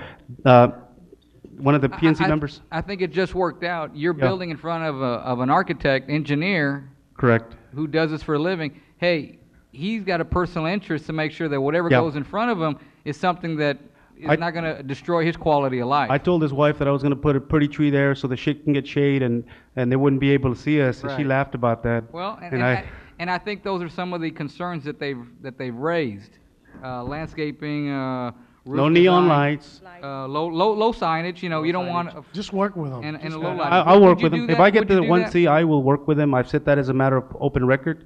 I've done so with other cities and other communities. Now, let me put it this way. If it's approved, and you've told us that you're going to work with them, Correct. and it turns out that none of these concerns are addressed, then Well, I would rather you sit in the meeting so that you see that I'm doing my part. If they start, Mayor, don't you think that's kind of contradictory and a double-edged sword? I mean, no, yeah, work with him, sure, yeah, he'll work with them, but yeah, I'll work with them, but wait a minute. I want you to be sitting next to me so that you see that I'm compromising. If they tell me they want a polka dot building or something of that nature, I'm not going to work with that. No. You got the mayor of Harlingen to sit next to you. All right, thank you very much, Mr. Caballero. This is a public hearing.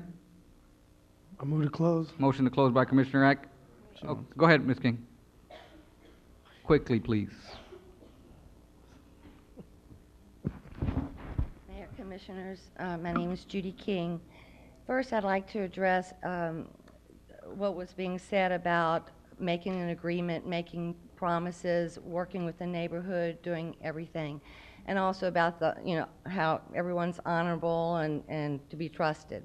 Well, there's a man that I think is very honorable and I trust, and his name is Joe Galvan. Now, he was not at the Planning and Zoning meeting last time, but when I talked with Mr. Camadillo, Commissioner Camadillo, and he spoke about how Mr. Caballero had said, I'll agree to everything, I will sign restrictions, I'll put deed restrictions, everything. I asked Mr. Galvan, and he said, all those promises are not worth the paper they're written on. If you do not go through specific use, it's just, I promise, but it is not worth the paper it's written on. And I respect Mr. Galvan. I think he is a very honorable, truthful man. Ms. King, just for the record, we get the minutes from the P&Z before everything, and on many cases, and I have our director here to prove it, Mr. Galvan has been the dissenting vote, the only dissenting vote on plenty of issues. So, not questioning his integrity, he is an honorable man. But in a lot of the decisions that have come before us as a city commission from the P&Z, Mr. Galvan has been the only dissenting vote. So when you say that according to him, according to his opinion and on his word, it means nothing, when looking at it objectively, when you have a one dissenting voting member of any committee, I would tend to disagree. Well, I believe that Mr. Galvan used to be in charge of the planning department, so is that correct? Mr. Medina, he was the director of the planning department for the city of Brownsville, And so he has, knowledge of the different ordinances, whether they're enforceable or not, So based on that, I would say, that I could have faith in what he said. He wasn't saying that, he was just saying it is promises without specific use, which is enforceable, basically are not worth the paper they're written on. Thank you. Thank you. All right. Now, if I can just pass this out to you so that you have a copy. Go right ahead.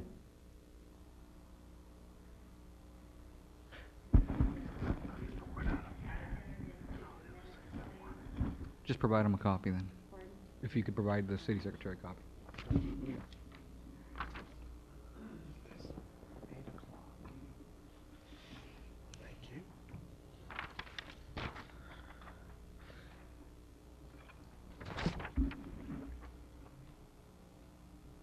Could you give a copy to our city secretary? Oh, please? I'm sorry.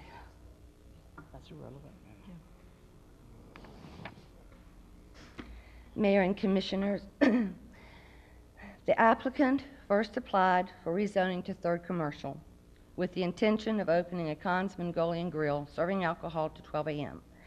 Then the applicant amended the application to only ask for 1C for offices.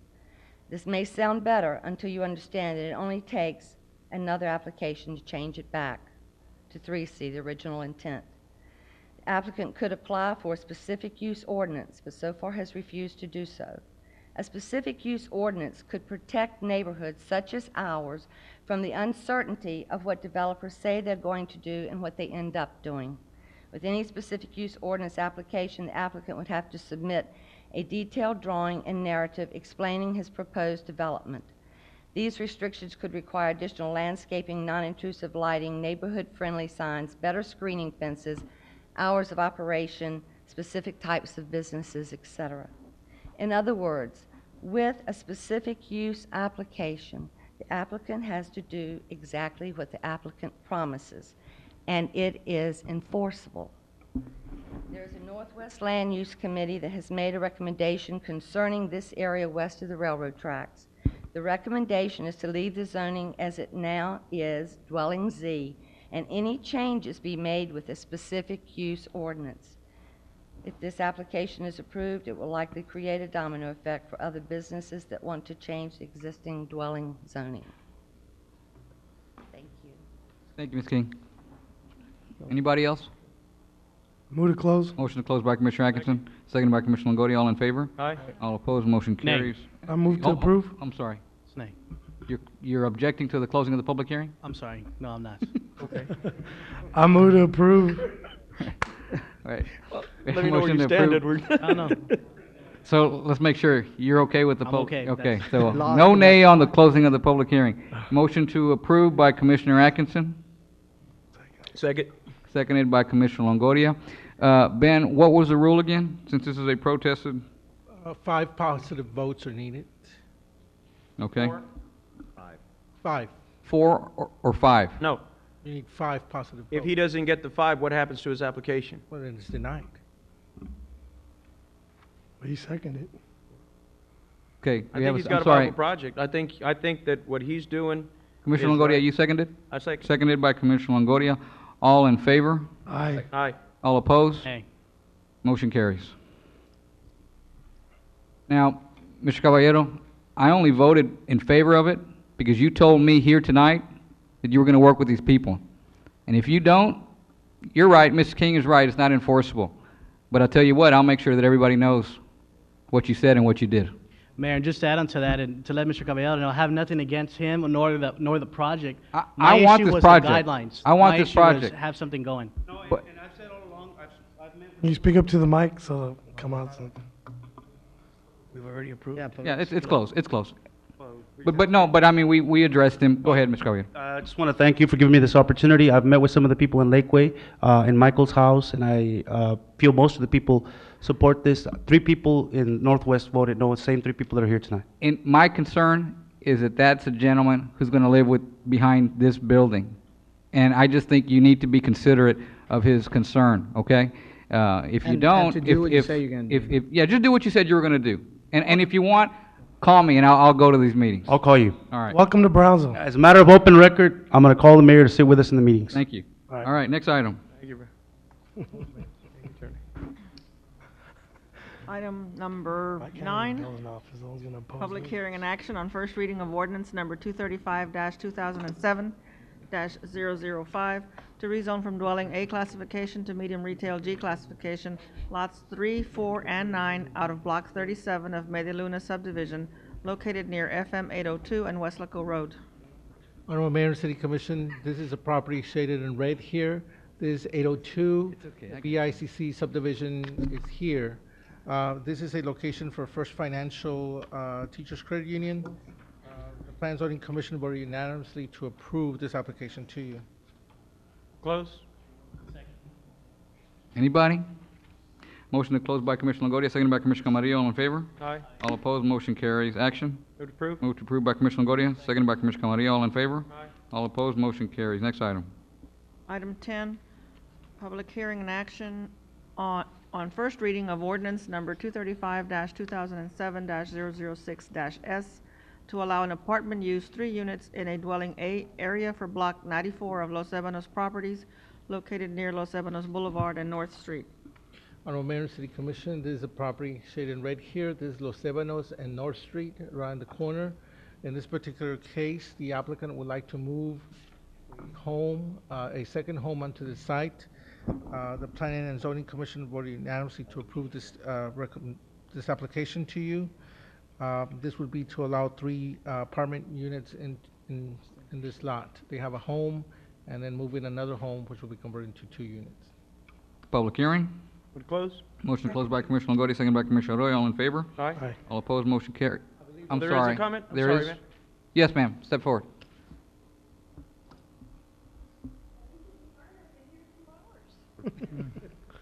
I'll withdraw my motion to close, Mayor. All right, motion's withdrawn. Public hearing continues. Please tell us your name, ma'am. Raquel Trevino. I reside at 2455 East Los Ebanos Boulevard. I've lived in that place for over 50 years.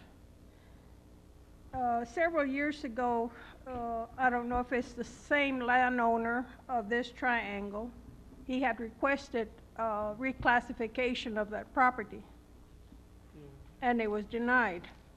Now he's applied for Do you know again. what they were asking that it be classified as back then? Apartments. Okay. Apartments, yes. There used to be a small frame house at the very edge of that triangle facing Los Ebanos Boulevard. That unit was demolished, and the front, there are 2 apartments. There's a unit made up for 2 apartments. Now he says he wants to put 3 units in this other section where the original small frame house was. Okay. This would be another home, one more home. It would be the 2 units and the home. There was previously, like I said, a frame house there. That's what they're gonna move back. Okay, that's because my understanding was that they wanted to build 3 more units on there. No, they're going to basically put back the frame house that used to be there, or in the same Yes, shape, or right. basically. Do you, if that's what they're going to do, do you have a problem with that? No. Okay. That All is right. not my problem. That was, like I said, my You understanding. thought they were going to build 3 more. 3 more. Yeah. And the property can't handle that. It's too small. Mr. Lozada, if you don't mind, would you quickly address that for her so that she... And just for the record, Mr. Trevino, you and I are not related. Although I'm sure if we went far back enough, we would be. All right. I'm Trevino by my husband, not by... Well, then he must be a great man. Go right ahead. No, we got a divorce. Honorable Mayor and Commissioners, my name is Richard Lizardi. My wife and myself are the owners of this property. And Mr. Trevino is correct. We did apply for zoning some time ago for another duplex. And then she was heard, and I was not prepared for it, and I was turned down. So I'm just going for something minimal now. There's a frame structure that we would like to move on this property. And I thought there was something there before, and she's the one that's verifying it right now. There was something there before. And I guess her misunderstanding, I guess she's understanding we want to put 3 units in there. That is not the case. It's just going to be another frame unit like that, like what used to be there. Correct. And that's it. That's it. It's a triangle property. I've been trying to make use of the extra land on this property for years. I got busy, I got away from it when I was turned on the first time. As Mr. Puga addressed the planning and zoning, we could easily go and ask for a duplex dwelling. Right now. Right now, and wind up with 2 duplexes, but we would have to rezone. And right now, I have this opportunity to move this very nice home on there, and that's why we approached the idea again. And there were, I even went through the expense to have somebody drafting out the plan, and I don't know if Mr. Puga has that available or not, but planning and zoning, it was made available to them. Okay, and that can be brought up here. And we're talking about fencing the area. We're talking about the house not Where does she live in? If you could go back one slide, where do you live? I don't know if you can tell me, Mr. Trevino, but do you know where she lives in relation? If you could go back one slide, where do you live? I don't know if you can tell me, Mr. Trevino, but do you know where she lives in relation to? Right there, right there. Right across the street? Yeah. Okay. Yeah. All right. And right now, she's across from there. All this time, there's a small duplex towards the other corner, and this vacant land, we've kept it up. She's got a beautiful site in front of her all these years. But this structure that's going to go in there, and it is on that planning that we paid for. That's what you're going to move? That's going to be moved over there. Oh, It's okay. a nice home with vinyl siding. Then we're proposing fencing around it. Matter of fact, we're going to keep the entrance away from her to not have traffic obstruction on Los Ebanos. We're going to have it facing Las Casas. Okay. And she's going to have a fence. This is going to be fenced on her side. And it was done by city regulations as far as landscaping. The proposal was paid for. It was expensive, and it has been provided to planning and zoning. That's why they all passed it. Okay. Yes, go right ahead. Now, is that going to be kept as a single dwelling? Has Because to be. later on, he can make it into a duplex. No, once he puts in, Which sorry. happened to me, right out, my next door neighbor. He built apartments. Well, the only way he could have built apartments is if it was Well, allowed. The thing is that when he made the application, he put in, he was gonna make a duplex, and it wasn't a duplex. They were apartments. And when the inspector went by to check, and I told him, that's not a duplex, I said, well, I don't know, this is all that I have, and he signed it. Well, The house he was living in, he made it into a duplex, Okay. but then he made apartments separate. Mr. Lozada would be in violation of his application and any approval if he were to do anything other than what he's saying he's going to do and what he's applied to do, which is moving that frame house and putting it on this property. For one, Well, let me make one more other comment. go right ahead. I have a property that is 75 by 150 feet. I was turned down when I wanted to put a trailer in the back. Is there already a home existing on that 75 by 150? And you cannot have a double structure. That would be a, That was my thing. That was what I was told. But all around the neighborhood, I see all these people putting up things and everything. Nobody says anything. I had a permit to redo my roof. 3 times the appraisal came by to check and see that that was all that I had made. Oh, my God, you know. Well, we have to check and see. But I'm a widow. I live by myself. So who do they haunt? The widow. So Well, they shouldn't do it that. it just goes to show you. And it's all about money. So All right. thank you very much. Thank you, Mr. Dominguez. Thank you. Move to close. Motion to close by Commissioner Atkinson, second by Commissioner Camarillo. All in favor? Aye. All opposed, motion carries. Action. would approve? Motion to approve by Commissioner Longoria, seconded by Commissioner Arroyo. All in favor? Aye. All opposed, motion carries. Item 11. Item 11, consideration and action on resolution number 2007-012, authorizing, adopting, and implementing the drug and alcohol policy of the City of Brownsville's Transit Department, Brownsville Urban System, as revised on February 2007. Good evening, Mayor and County Commissioners. This item was tabled at the last meeting requesting further review and additional information. We did go back and review this item again, and we determined that the cost per random is $47.48 per tests, the cost would not be significant. And we also learned that the city's drug and alcohol random test is based on our guideline. So at this point, we're going to change our recommendation and keep it at the 50%. Because you're allowed to do that, to keep it at the 50%. We were just informing you that FTA did allow us to reduce it if we wanted to. And then we also want to recommend that we change the language on paragraph 1, section 2 of our drug and alcohol policy to include the words while on or off duty at the end of that sentence. And that is our recommendation to you. Norma, could you just briefly explain to me what off-duty would mean? Off-duty would mean when they're not working. So if... Between shifts? In between their shift, like a morning and an afternoon? Yeah, it would be in between shifts where they're not working. Okay. You know, whatever they're not working.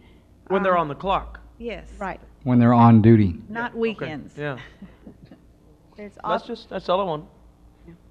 Okay, where was that last thing you said?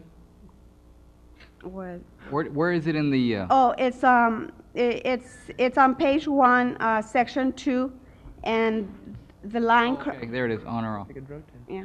And then, So right now, right now, the policy that you're asking us to approve basically is the same policy we have in place, except now you're adding the or off duty. Right, or off duty. That's the only additional language that you're approving. Exactly. Okay. Motion to approve. Motion to approve by Commissioner Neto, seconded by Commissioner Camarillo. All in favor? Aye. All opposed? Motion carries. Thank you. Thank you, Norma. Thank you, Norma. Item 12. Item 12, consideration and action to authorize final payment and release of retainage for the terminal ramp expansion Phase 3 project at Brownsville South Padre Island International Airport. Where's, I understand. It's his bedtime, we send him home. All right. This is all federal funded, and we recommend approval. Basically, the expansion of the terminal ramp expansion Phase 3, final payment. All federal funded, and we recommend approval. Any questions? Move to approve. Motion to approve by Commissioner Camarillo, seconded Second. by, who seconded it over here? Commissioner Atkinson. All in favor? Aye. All opposed? Motion carries. Item 13. Item 13, consideration and action authorizing HNTB Amendment Number 27 for professional planning and design services associated with the security improvements at the Brownsville South Padre Island International Airport. This is also federal funded security enhancements, engineering recommendations that will be given to us by HNTB. We recommend approval. This is an action. Motion approved by Commissioner Arroyo. Second. Seconded by Commissioner Camarillo. All in favor? Aye. All opposed? Motion carries. Thank you. Roger that. Item 14. Item 14, consideration and action to purchase property located on Block 92, lots 1, 2, 3, 10, 11, and 12 of Brownsville Original Town Site. Yes, and indeed. Block 92, Lot 4, the east 6 feet of Lot 8 and Lot 9 of Brownsville Original Town Site. Good evening, Mayor and Commissioners. With me this evening, I have Larry Montemayor, who is our right-of-way agent and who's assisting us with the acquisition of the property on our multimodal project site. And at this time, we're asking authorization to do our first acquisition of property. This is an action item. So move. Motion approved by Commissioner Longoria, seconded by Commissioner Camarillo. All in favor? Aye. All opposed? Motion carries. Thank you, Norma. Item 15. Item 15, consideration and action to award a contract for the purchase of 2 ambulances for the Brownsville Fire Department. Yes, indeed. Move to approve. Mayor, members of the City Commission, this is an action item calling for your approval to allow us to purchase 2 ambulances from Fraser via HGAC. Funding is in place. Keep it simple. Move to approve. Motion approved by Commissioner Neto, seconded by Commissioner Camarillo. All in favor? Aye. All opposed? Motion carries. Thank you. Item 16. Item 16, consideration and action to award a contract for the purchase of video equipment for the City Commission chambers.